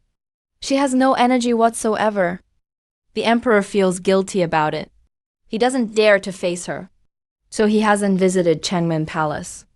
As for me, I'm still just a maid in the Yetting Bureau. Zhao Yuanhao, my dad helped you after all. Yet you didn't even reward me with anything. I just finished scolding him. Zhao Yuanhao showed up at the Yetting Bureau looking as grumpy as a donkey. The Empress Dowager is sick. She complains about it every day. I don't have the heart to see her upset, so I'll pardon you for your offense. I'll let you go to Changying Palace and accompany the Empress Dowager. I immediately put on a smiling face. Thank you, Your Majesty, for your generosity. The Emperor himself came to the Yetting Bureau to fetch me. This is truly a tremendous favor. The palace maids gave me looks full of envy and jealousy. I thoroughly enjoyed it. The Emperor warned me, from now on, watch your tongue. The Empress Dowager treats me better. If she hadn't pretended to be sick, I wouldn't have been able to leave the Yetting Bureau. I've become an official in the Shenzhuang Bureau again. After Consort Su Di fell from power, the harem still wasn't at peace. Although the battle in the northwest was won, but to appease the surrendered tribes, Zhao Yuanhao brought in a tribute woman from the western regions. He made her Yan Pin. This Yan Pin's appearance can only be described as downright seductive. High nose bridge and deep-set eyes. She's skilled at applying extremely bold exotic makeup. Her skin is blindingly pale, and her lips are fiery red. She's nothing like the mild-mannered consorts in the palace. She was utterly arrogant the moment she entered the palace. She even mocked the herbal skincare of the Shenzhuang Bureau for being slow to work, said our colors are country bumpkin style. She even claimed all our ingredients were worthless roots. Zhao Yuanhao, that big pig hoof, craves novelty. He's doted on Yanpin tremendously, and even neglected our Shenzhuang Bureau as a result. He even cut our budget, saying he needed to buy Western spices for Yanpin to assert her dominance. Yanpin actually blocked me in the imperial garden in front of everyone. At the time, I was carrying a beauty soup I'd made for noble consort Wang. It had taken me 3 hours with premium herbs. Without a word, she waved her hand and knocked over the broth. The scalding herbal soup splashed all over me. She then took out a box of exotic, fragrant snowskin balm. She sniffed it at the tip of her nose, claimed this was the true treasure. It could rejuvenate you overnight, she said. I smelled it and knew something was off. The fragrance was far too intense. Clearly, it was meant to mask the harsh scent of lead powder and cinnabar. Smell. This stuff can instantly whiten and hide imperfections, but prolonged use will ruin your face. Heavy metal buildup. It could even cause poisoning and frenzy. Out of professional ethics, I spoke up. I said this stuff was toxic. Shouldn't be used carelessly. Just then Zhao Yuanhao happened to pass by. He heard me and became furious. He scolded me for disrespecting my master. I was punished to kneel in the snow for an hour right then and there. I knelt in the frigid snow. My knees went completely numb. Watching Yan Pin, linking arms with Zhao Yuanhao, smug as ever, I couldn't help but sneer inside. This stuff is basically a disfigurement tool in modern times. But back then, these ignorant folks treated it like magic. Zhao Yuanhao, that fool, blinded by beauty, will definitely be ruined by this woman sooner or later. When I returned to the Shenzhuang Bureau, Qiyu cried as she dabbed medicinal wine on me. Clenching my teeth, I said, the best is yet to come. The snowskin balm works fast, but the side effects are huge. The blowback is deadly. In less than half a month, this harem will turn into a haunted house. I told Qiyu to stop crying. Hurry up and go secretly. Collect the fragrance powder Yan consort distributed to each palace. I need to get solid evidence. Then I'll slap their faces hard. Yan consort's snow complexion cream quickly became popular in the harem. It practically became hard currency. The low-ranking concubines desperate for the emperor's favor used it, and within 3 days, their skin turned soft and white like peeled eggs. Even the spots on their faces were completely covered. Suddenly, the makeup bureau was deserted. The concubines who used to beg me for face masks now don't even glance at me. But a long line formed outside Yan consort's palace, all seeking medicine. Yanping took the opportunity to show off even more.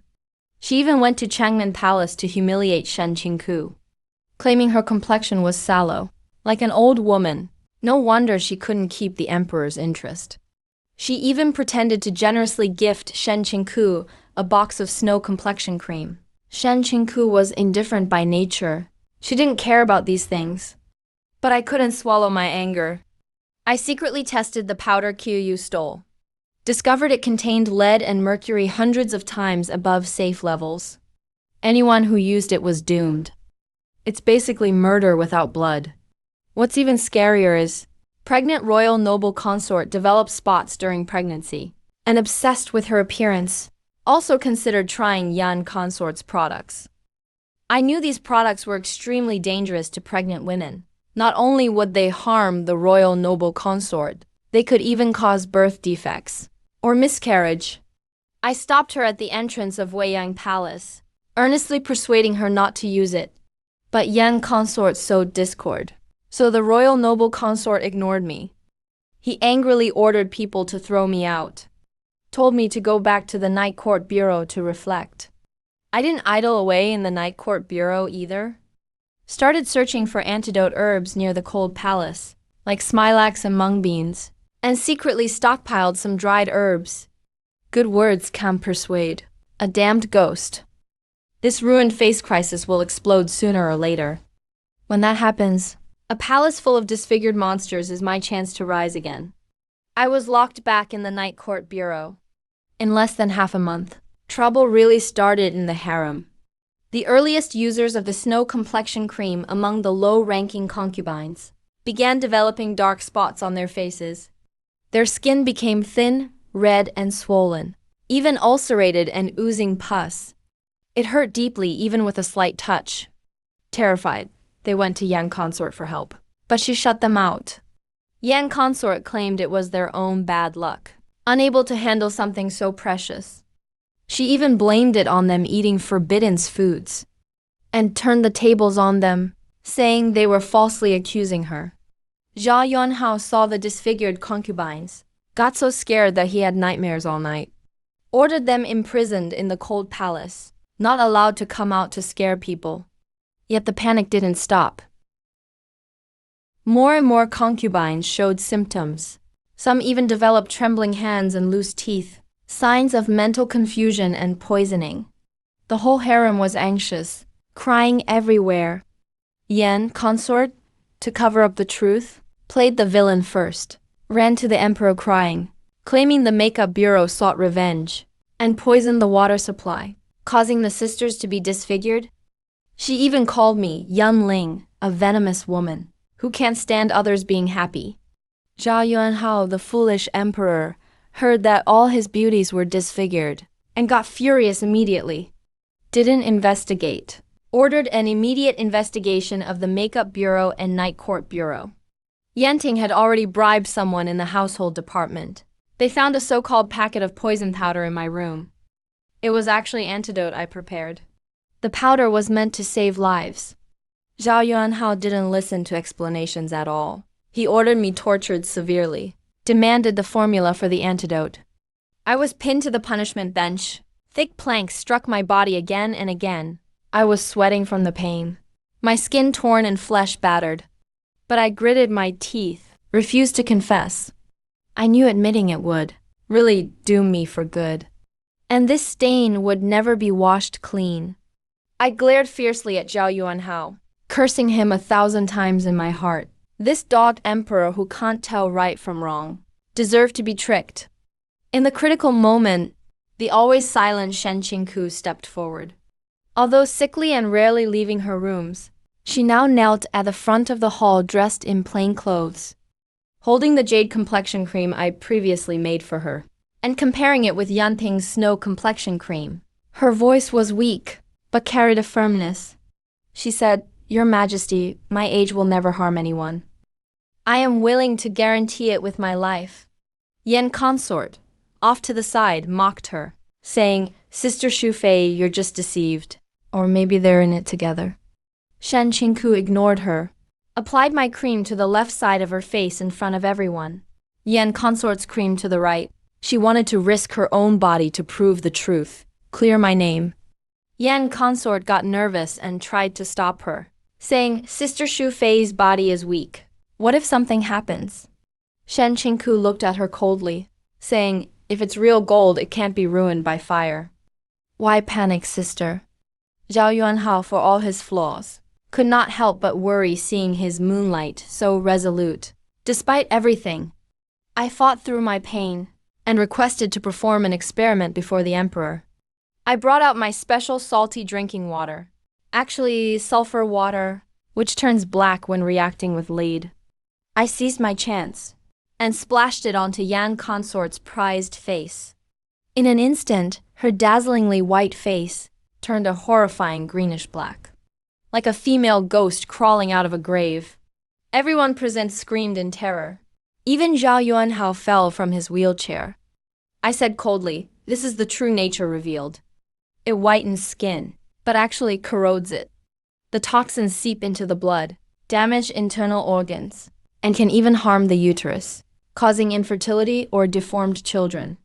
Hearing it could harm the uterus, Zhao Yuanhao panicked completely. He started recalling Yan consort's fragrance lately, and felt dizzy and groggy, fatigued. He pointed at Yan consort, his hand trembling, and roared, "Wretch! How dare you try to harm me?" Just then, an urgent message came from Weiyang Palace. A palace maid ran over in tears, saying royal noble consort was suddenly in unbearable abdominal pain, and her face was turning dark, fearing the worst. Zhao Yuanhao heard the news and lost his composure, didn't even bother punishing Yan consort, collapsed on the ground, and rushed to Weiyang Palace. Inside Weiyang Palace, Zhao Yuanhao was anxiously pacing in circles. The imperial doctors surrounded her. Each checked the pulse, shaking their heads and sighing, saying the poisoning was deep, the toxins attacking the heart, that neither adult nor child could be saved. Zhao Yuanhao heard this. His legs gave out. He nearly fainted, mumbling about his imperial child. His imperial child. Seeing this, I knew it was the perfect chance to turn my fate around. I didn't care about my injuries anymore. I volunteered to go and treat her. "Your Majesty, I have a way to save the Empress. Please allow me to try." Zhao Yuanhao had no choice but to take desperate measures. The imperial physicians approved my request. They said if she didn't return, I would have to join her in death. I rushed into Weiyang Palace. I saw Consort Wang lying on the bed. Her face was blue and dark. She had already fallen into a coma. Blood was seeping from beneath her. I immediately told the imperial physicians to leave. Only 2 strong maids stayed to help. I forcibly made her drink my special mung bean and licorice soup. Then I used silver needles to seal several major acupuncture points to prevent the poison from spreading further. The mung bean soup is a remedy for 1,000 poisons, but I added potent medicine to it. After a long night of struggle, Consort Wang finally let out a cry and vomited a large mouthful of black blood. The blood was unbearably foul. Her complexion visibly improved. The fetal position finally stabilized. When Consort Wang woke up, she saw me sitting at her bedside. She held my hand and cried her heart out, regretting not listening to my advice before. She said, "Yunling, I was wrong. I really was wrong. I shouldn't have believed that vile woman's provocations. Almost harmed my own child." Zhao Yuanhao watched from the side, with a face full of guilt and fear. He came over, awkwardly patted my shoulder and said, "Yunlin, thank you so much this time. You saved the prince. I sneered inwardly. Now he knows how much he owes me. Who was it before that made me kneel in the snow because of that vicious woman? But outwardly I still respectfully thanked him. After all, I'll have plenty of chances to settle this score. Concubine Yan was sentenced to skinning, thrown into the mass grave to be eaten by wild dogs. Those concubines with ruined faces barely survived, but their looks were completely destroyed. Each one cried miserably with their disfigured faces. The harem was full of wailing. It was even worse than the cold palace.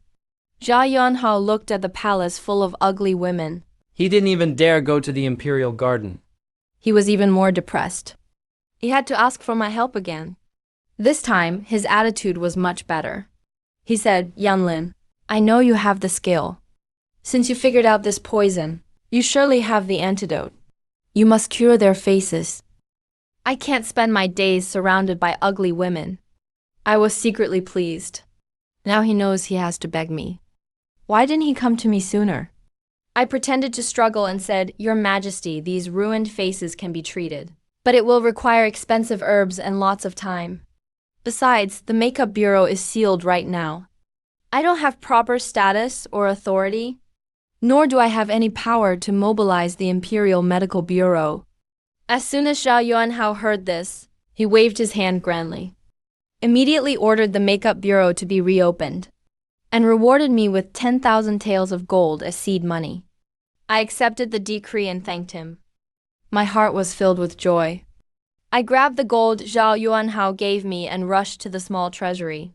Those concubines who once mocked me now lined up every day to beg me. Just one ointment? Let me make a fortune. Soon after, good news came from the front lines. Jiyu Changfeng defeated the western tribes. Those tribes were Yan Pin's mother's clan. It turned out Yan Pin's entrance into the palace was actually a death mission. They wanted to use poisoned cosmetics to disrupt the harem and coordinate with operations at the front. With this battle, I not only won in the harem, but I also supported Jiyu Changfeng's campaign from the rear. When I heard the news of Jiyu Changfeng's great victory, I was so excited I almost jumped up. But the Empress Dowager sent people to ask when the new opera would be performed. I've planned this young family general's play for a long time. It happens to coincide with the day Consort Wang gives birth. The Empress Dowager wants to celebrate her first grandson. Had to let go painfully. Postponed the release date. Consort Wang gave birth to a boy. According to ancestral rules, she should be made empress. On the prince's 1-month celebration, Shen Qingku fell ill.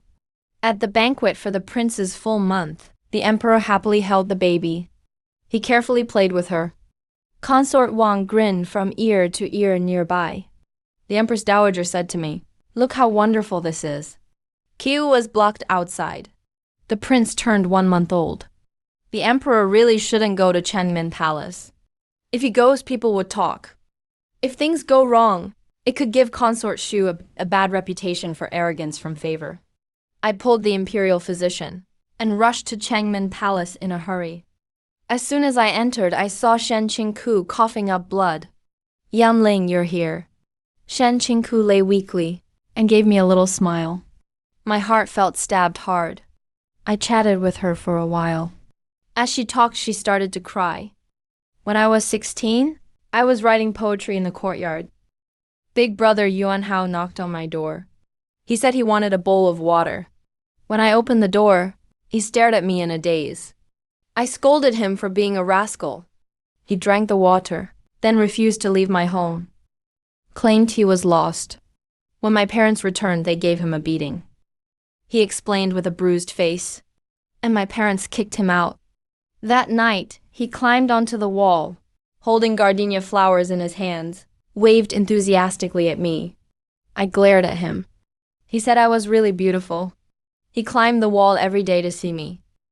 As time passed, I got used to it too. Every day I hoped to see him appear up there. He always brought me flowers and smiled at me. After a month, he stopped coming. I waited for a very, very long time. Until disaster took my parents. He still never came again. My aunt tricked me and sold me to some old master. I was forced to marry. That day, big brother Yuan Hao came. He brought many people behind him. He put me on his horse. He said I'd be his consort Shu from now on. He told me. All the time he never came. It was because the late emperor passed away, and the succession kept him too busy. So he couldn't come. He promised I'd be his empress. Wanted me to give him both a son and a daughter. Said he'd treat me well for a lifetime, and grow old together with me. Shen Qingku started sobbing, cried so hard in my arms she couldn't speak. He really said those things. He truly promised me. Why did he accuse me of being unreasonable? Why? I know, as emperor he has difficulties. That's why I never forced him. But now I'm so tired. I want to go home. I want to leave this place. Why won't he let me go? Her crying broke my heart. I'll help you leave the palace. I comforted her, telling her to go make Xiao Yuanhao regret it. The kind of regret you'll never take back even at the crematorium. Shen Qingku heard this hope and clutched my hand tightly, looked at me with tearful eyes, asked, Yan Ling, do you really have a way to help me? Of course, just focus on getting better now. Let me prepare everything so I can help you escape this prison. It's such a waste that a beautiful, kind heroine like me was ruined by Zhao Yuanhao. Really too unfair. The Grand Young Family Ladies Opera was scheduled for the Empress Dowager's birthday. Only 2 months left. This show was totally unprecedented. Suddenly, the main actor wailed in pain. Your Majesty, Consort Shu has gone mad. Qiyu dropped to her knees with a thud, crying her heart out. All the noise stopped abruptly, because the emperor's goblet shattered in his hand. He crushed it on the Empress Dowager's birthday, yet lost his beloved woman. The Empress Dowager couldn't bear the shock, and fainted. I quickly picked up the old lady and ran to Chongming Palace. Once the imperial physician confirmed she was fine, I rushed back to Changmen Palace again. All the imperial doctors were kneeling on the floor. Big brother stood with his head lowered, trembling with fear. I knelt before I even finished taking off my makeup, crying, Consort, oh dear, why did you leave like this?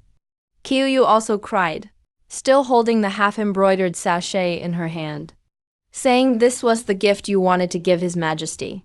You hadn't finished it yet. Please get up. The Emperor is here. He came to see you. Open your eyes and look at him, sitting by the bed with red eyes. The Emperor trembled as he took the sachet from Qiyu's hands. With tightly furrowed brows, pressed the sachet to his heart, missed a breath, coughed up blood right away. If only I'd known today. Why did I do what I did before? Consort Shu died. The Emperor was heartbroken, stayed sick in bed for over half a month. On the day of Consort Shu's funeral, he didn't attend. The entire palace plunged into sadness. The matter of making empress was postponed too. The Empress Dowager worried the Emperor would dwell on memories, so during his illness, had everything in Changmen Palace burned. Qiyu and Chen Xing were sent out of the palace too. The Emperor got hopelessly drunk, stayed at Changmen Palace. No one dared disturb him. The Emperor lost his beloved consort and became extremely depressed. He didn't attend court for 2 days. The Empress Dowager cursed angrily, rolled up her sleeves, grabbed a stick and rushed toward Changmen Palace. That old lady is truly fierce. Empress Dowager, slow down. Oh, please don't run. Careful, careful. Don't fall. A group of consorts and servants followed behind the Empress Dowager, watching in terror as the old lady dashed ahead, afraid she'd fall and get hurt. When everyone entered the Changmen Palace bedroom, the Emperor was half awake, empty bottles strewn all over beside him. When the window opened, he frowned, raised his hand to block his eyes, peeked through his fingers for ages. Get lost, all of you. The Empress Dowager didn't say a word, swung her stick at the Emperor. After all, he's her own son, so the blow didn't hurt much. Not painful or anything. The Emperor didn't even react. Yan Ling, you do it. I don't have the strength. The Empress Dowager waved me over while holding her waist. Hit the Emperor? Damn. This is wild, but I don't dare. I pretended to decline. What are you afraid of? I'm right here. If he tries anything, I'll put him in his place. With the emperor's mother backing me, I accepted the job. I rolled up my sleeves and double-checked. Empress Dowager, may I really hit him, Your Majesty? The old lady's gaze flickered, a bit reluctant, but seeing the emperor's scruffy, depressed face, she decided, pointed at him, angrily ordered me to strike. The consorts behind all knelt, begging for mercy, stared hard at me, refusing to look away, threatening me not to act recklessly. The Empress Dowager turned around and said angrily, "Who dares to obstruct me today? I'll have you all beaten together. This dog of an emperor, I've been sick of him for a long time." So I landed a blow with my stick, and he jumped right up. He sobered up quite a bit too. "You dog of a servant, you're looking for death." He glared at me fiercely. The Empress Dowager was satisfied, shielded me behind her back, and said, "What do you look like, acting as the ruler of a nation? The court is in total chaos, yet you are here drinking. Who can you face, acting like this? It's just one consort Shu who died. Who are you putting on this show for?" Zhao Yuanhao sat back on the ground, waved his hand. "Mother, please leave. Go, I want to be with Kair. She'd be scared if she's alone. All of you leave. She likes peace and quiet. You'll frighten her." Shen Qingku might have already reached Jiangnan by now, right? You didn't cherish her when she loved you. She became disappointed in you. Now that she's moved on, you're here acting all dramatic. What a hypocrite. The Empress Dowager took a memorial from her robe, threw it in his face and said, "Take a good look. Several fiefs in the northwest are in rebellion. The people are suffering from the war. Old Marquis Jiyu is seriously injured. Yet you are here living in a drunken dream. Can you face those who fought for your Zhao family's empire? Those soldiers who fought bloody battles? Old Marquis Jiyu is seriously injured. Then what about Jiyu Chengfeng?" I asked hurriedly, "What about the young Marquis? Is he well?" The Empress Dowager said, "Chengfeng wrote this memorial. He is safe for now." Looking at Zhao Yuanhao's pathetic state, the more I looked, the angrier I got. My Jiyu family brother is killing enemies on the battlefield, and you are here being despondent over a woman. What a fucking waste. I rushed over, grabbed Zhao Yuanhao by the collar, and gave him a hard slap. He looked at me in shock. I then poured the wine over his head. The concubines behind him cursed at me in anger, trying to rush forward. The Empress Dowager, after her initial shock, stopped them. "All of you kneel." The concubines lowered their heads in fear, kneeling while gnashing their teeth in anger, but they didn't dare step forward. I roared, "Shen Qingku, you didn't cherish her when she was alive. Now that she's dead, you're pretending to be deeply affectionate. Do you think she would be moved by you? The only person you're moving is yourself. You're just looking for comfort for your own heartlessness. When she was so sick, she was coughing up blood. What were you doing? You say you love her. Ask your own heart. How exactly did you love her? During those days when she was terminally ill, she waited every day for her brother Yuanhao to find her.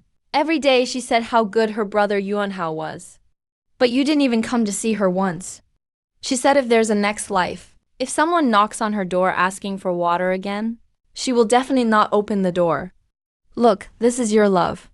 You clearly knew you were the emperor, shouldering the heavy responsibility of the world. Yet you gave her the promise of one life, one couple. You made her wait for 3 years with hope. Your casual joke cost her her life. She was only 20 years old. Only 20. Stop talking, stop talking. Zhao Yuanhao held his head and began to cry. I continued to scold. You've already failed her. If you keep acting like this, it will only keep him restless in the afterlife. Look at the Empress Dowager. She's so old now. She ran all the way here from Chang'an Palace. Yet you completely ignored her. Look at the consorts kneeling here. Each one is worried about you. But you told them to get out. You're the emperor. No matter how much pain you feel, you must endure it. Ruling the country is no child's play. You can act however you please. The Empress Dowager is still shocked by my behavior. I tugged at her skirt, gave her a look. She immediately started to cry. She hugged the emperor, stroked his head, and comforted, Yuan Hao, I know you're hurting. You feel pain inside. Mother understands. But Chinku is already gone. She wouldn't want to see you like this either. Isn't that right? I'm getting old. I promised your father to help you be a good emperor, to make you a great ruler. If you go on like this now, how can I face your father again? The two of them hugged and cried. I was smart enough to quietly leave the room, then ran off as fast as I could. Rummaged through my cabinets and found my amnesty token. When I went to Changnan Palace again, there was no one there. The palace gate had been sealed. After Zhao Yuanhao handled the situation with the Northwest forces, he summoned me. I know what settling accounts later means. Eunuch Wang, why does His Majesty want to see me? I stuffed a gold ingot into Eunuch Wang's hand. He grinned and pushed it back to me. He said, "We servants don't dare ask about the emperor's matters." We servants shouldn't pry. Miss Yunlin, you'll know once you get there. The Phoenix Hall was pitch black. Eunuch Wang shoved me inside, then locked the door from the outside. Zhao Yuanhao's ethereal voice came. He said, light the lamp. I obediently lit the lamp. Saw him sitting on the steps, with 2 flasks of wine by his side. Come over here. I shuffled over. He told me to sit down, then ordered me to drink. I took a sip. He looked at me, sadness in his eyes. He looked exhausted. He said, tell me about Kair. To avoid rumors with the emperor, I sneaked out of Phoenix Hall this morning, then spread the word that the emperor beat me up and punished me to kneel all night. The emperor left the palace on a secret outing. The Empress Dowager took the chance to expand my makeup bureau. I started planning my path to fortune again. I swore that I'd become a rich woman. There's a long way to go. I still have to work hard. Opening a beauty shop is no longer an option. Then I'll sell ancient formulas. Lu Jingxing came to me as soon as he heard. Gave me a luminous pearl and a priceless Lu family jade token. Told me to sell him all my formulas. Business opportunity, here it comes. Your Majesty, the Lu family is as rich as a nation. Mostly because of Lu Jingxing, the business genius. Half of the taverns and grain shops in Yandu belong to the Lu family. Even the royal treasury relies on them. Since he wants these formulas so badly, I can't just sell them to him outright. Slow and steady wins the race. You need to keep making money long term. The emperor forbids private beauty shops in Yandu, but didn't explicitly ban selling cosmetics in fabric stores. So Lu Jingxing exploited the loophole. He planned to set up a cosmetics counter in his fabric shops. On one hand, make money from makeup. On the other, boost fabric sales. A win-win. I can't just let him have all the profit. I need a share too. I briefly explained investing to him. He caught on quickly And agreed right away without a word. We split 30-70. 30 for me, 70 for him. This reminded me of my little Marquis. Only he treated me that well. It's been a year and I haven't heard a word from him at war. I wonder if he's all right. 3 years have passed since spring and winter snow. My eldest brother from the Jiyu family is still missing. Lady Wang became the empress. Her child can now speak. Half a month ago, he was made crown prince. She's now a mother. She's become much gentler. She manages the harem with great order, regularly teaching the crown prince, chatting with the Empress Dowager, sometimes coming to my makeup bureau for a makeover. She's living a peaceful life. Even when the emperor brought women back from among the people, she said nothing. In the end, all Empress Wang ever wanted was a peaceful life. How many women in the harem are as lucky as her? Not only did she gain a child, but also the empress's seat. Who's as foolish as Shen Qingku, falling for the emperor, clinging to an empty promise, trapped inside this deep palace, and ended up with nothing at all? 3 years ago, when the emperor returned from his tour, he brought back a young lady, who was named Lady Bai. Looking closely, her features resemble Shen Qingqiu's 70 to 80%. But she's not as cold as Shen Qingqiu. She has a passionate heart. She loves the emperor, so she's possessive, throws tantrums with him, gets jealous and cries. Maybe the emperor loves her, or maybe he just sees her as Shen Qingqiu's shadow, tolerant of her in every way, letting her do as she pleases. But this leniency made her lose sight of boundaries, made her arrogant, overbearing beyond measure. She even dared push the crown prince into the water. I pulled the crown prince out. The little one spit out a mouthful of water and burst out crying. I held him gently, feeling sorry for him, and sent him to the imperial clinic once he calmed down. Lady Bai showed no sign of remorse. She even scolded me for meddling. I lost my temper and slapped her. The servants, seeing I'd almost finished, came over pretending to pull me away. Big sis Yun, if you hit her any more, there'll be real trouble.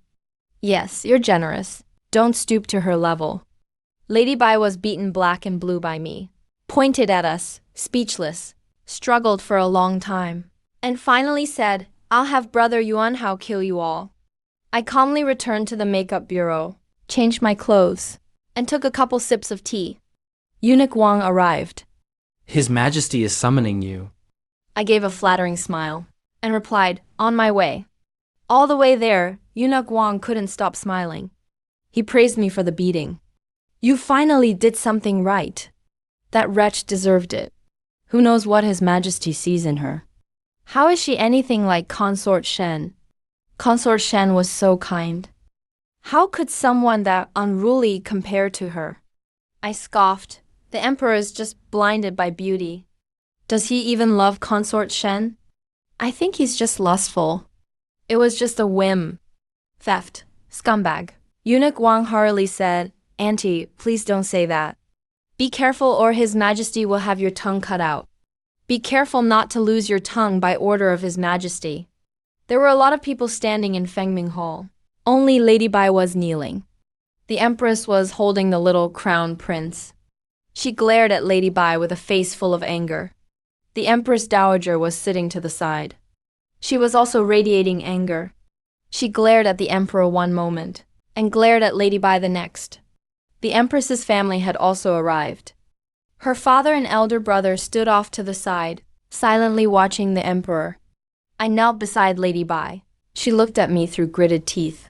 Just as she raised her hand to slap me, the Empress Dowager sternly shouted, Try hitting her. Zhao Yuanhao looked furious. He spoke about the crown prince falling into the water, asking what exactly happened. Everyone, explain it clearly to me.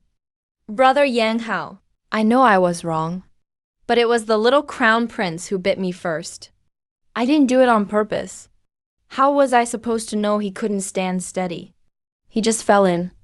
This damn servant even hit me. You have to stand up for me. Before I could say anything, he already confessed.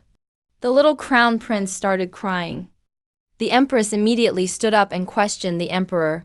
Your Majesty, do you really intend to protect this seductive troublemaker? The Grand Preceptor also spoke up, demanding the Emperor give an explanation. Zhao Yuanhao looked cold and indifferent, saying that Lady Bai had committed a grave mistake. Let the Ting handle her punishment, he said. The Empress's whole family was defending their own. Their child had been bullied by someone else, so of course it was impossible to let Lady Bai off easy. Later I heard Lady Bai was tortured until she lost her mind, and after escaping she hanged herself from a tree. After losing Lady Bai, he was heartbroken for a long time. Then he came to me for drinks and asked, Is it that I can never get what I want? I replied, You can't be too greedy in life. But all I want to know is if I was wrong. I said calmly, If you truly loved Consort Shu, you wouldn't have gone to Lady Bai. He shot me a look, so I immediately shut my mouth. Zhao Yuanhao said he really missed Consort Shu. Your Majesty, the dead cannot come back to life. You need to move on. At worst, just stop finding more Lady Bais in the future. Look at yourself. Haven't you lived quite happily these last 3 years? I did it on purpose. The angrier Zhao Yuanhao got, the happier I felt. Guys like him just need to get a taste of the real world.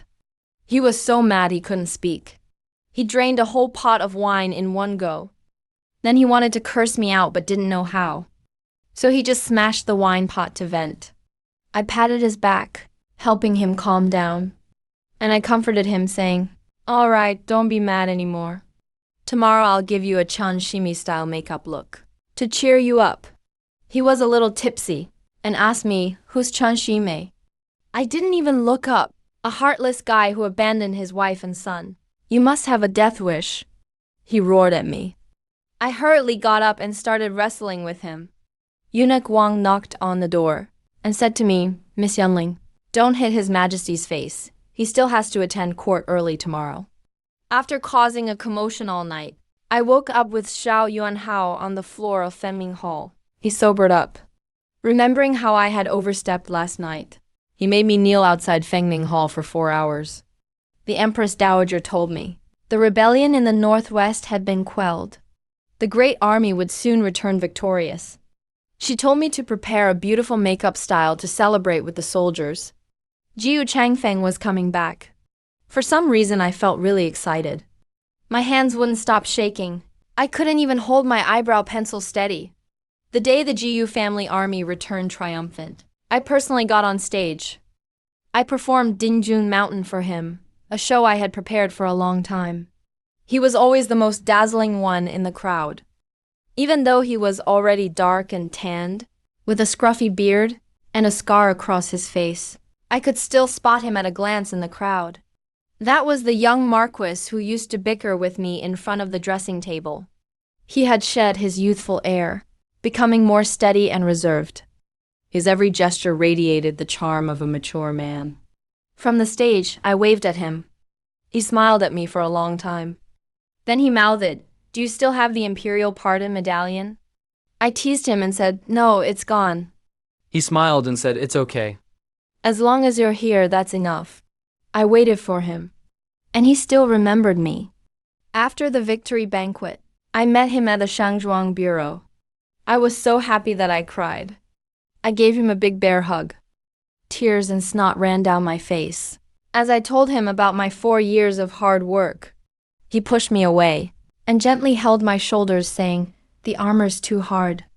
I sat on the ground and started weeping. I complained, "Jiu Chengfeng, I almost left. I almost stopped waiting for you. Do you know that?"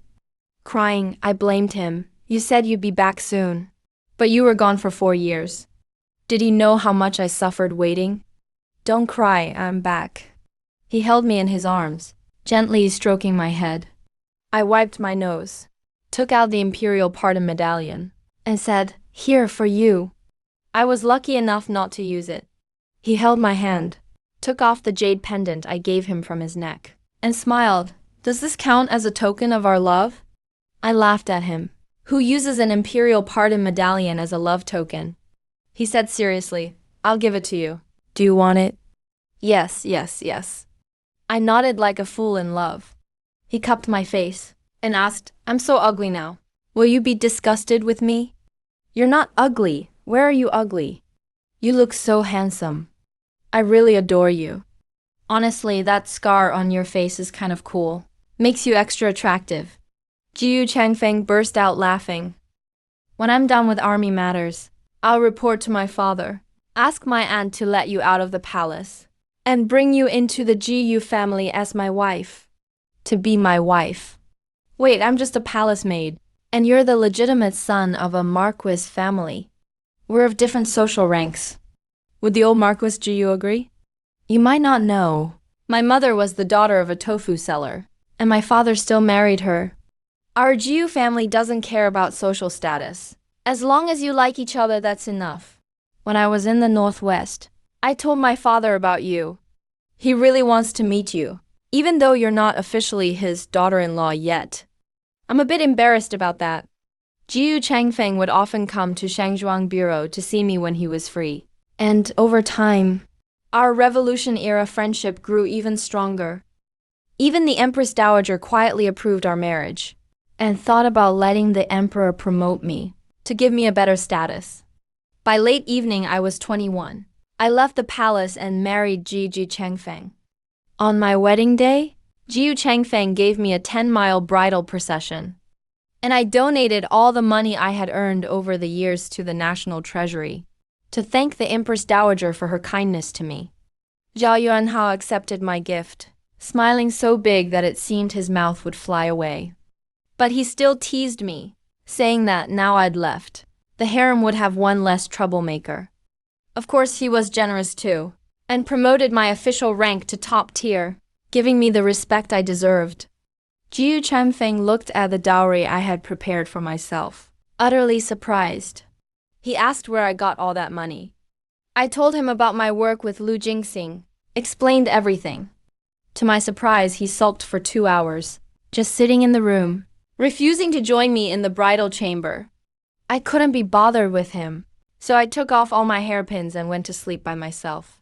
He had no choice but to sit by the bed and smile, then grabbed me up, pinched my chin, and ordered from now on no more seeing Lu Qingqing, okay? All right, I'll listen to you. Ji Changfeng embraced me, saying he wanted to grow old with me, with a house full of children and grandchildren. I tricked him into coming to Jiangnan with me, under the excuse of a honeymoon. But really, I wanted to find Shen Qingku. She'd been gone for 3 years. I wondered how she was doing. When we found Shen Qingku, Ji Changfeng was speechless seeing her, and said to me she really looks like Consort Shu.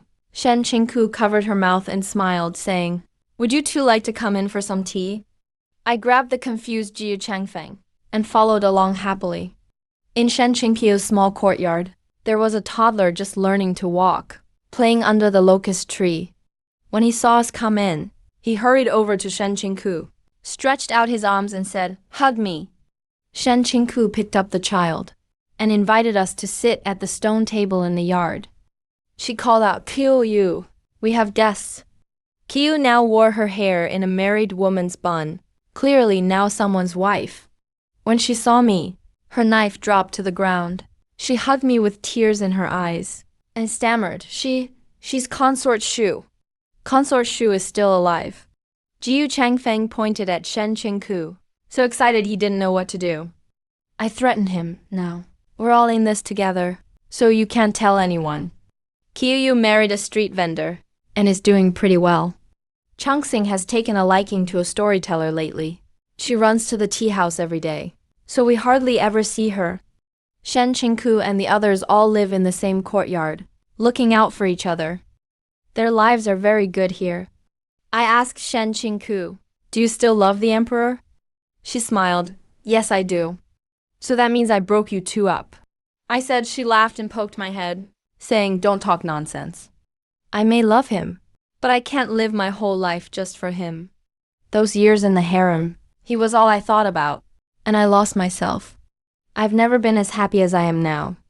It wasn't until I left him that I realized how beautiful the world is. I was the one keeping myself trapped. Since Shen Qingku can think that way, I felt relieved. The Jiangnan scenery was picture perfect, the people simple and kind. If I could live here for a lifetime, that would be happiness enough. I ran to the lakeshore with an umbrella, turned around and called, "Ji Changfeng, let's go have fun on the boat." "Yuan Lin, slow down. I can't keep up." I laughed heartily, saying, "I'll wait for you."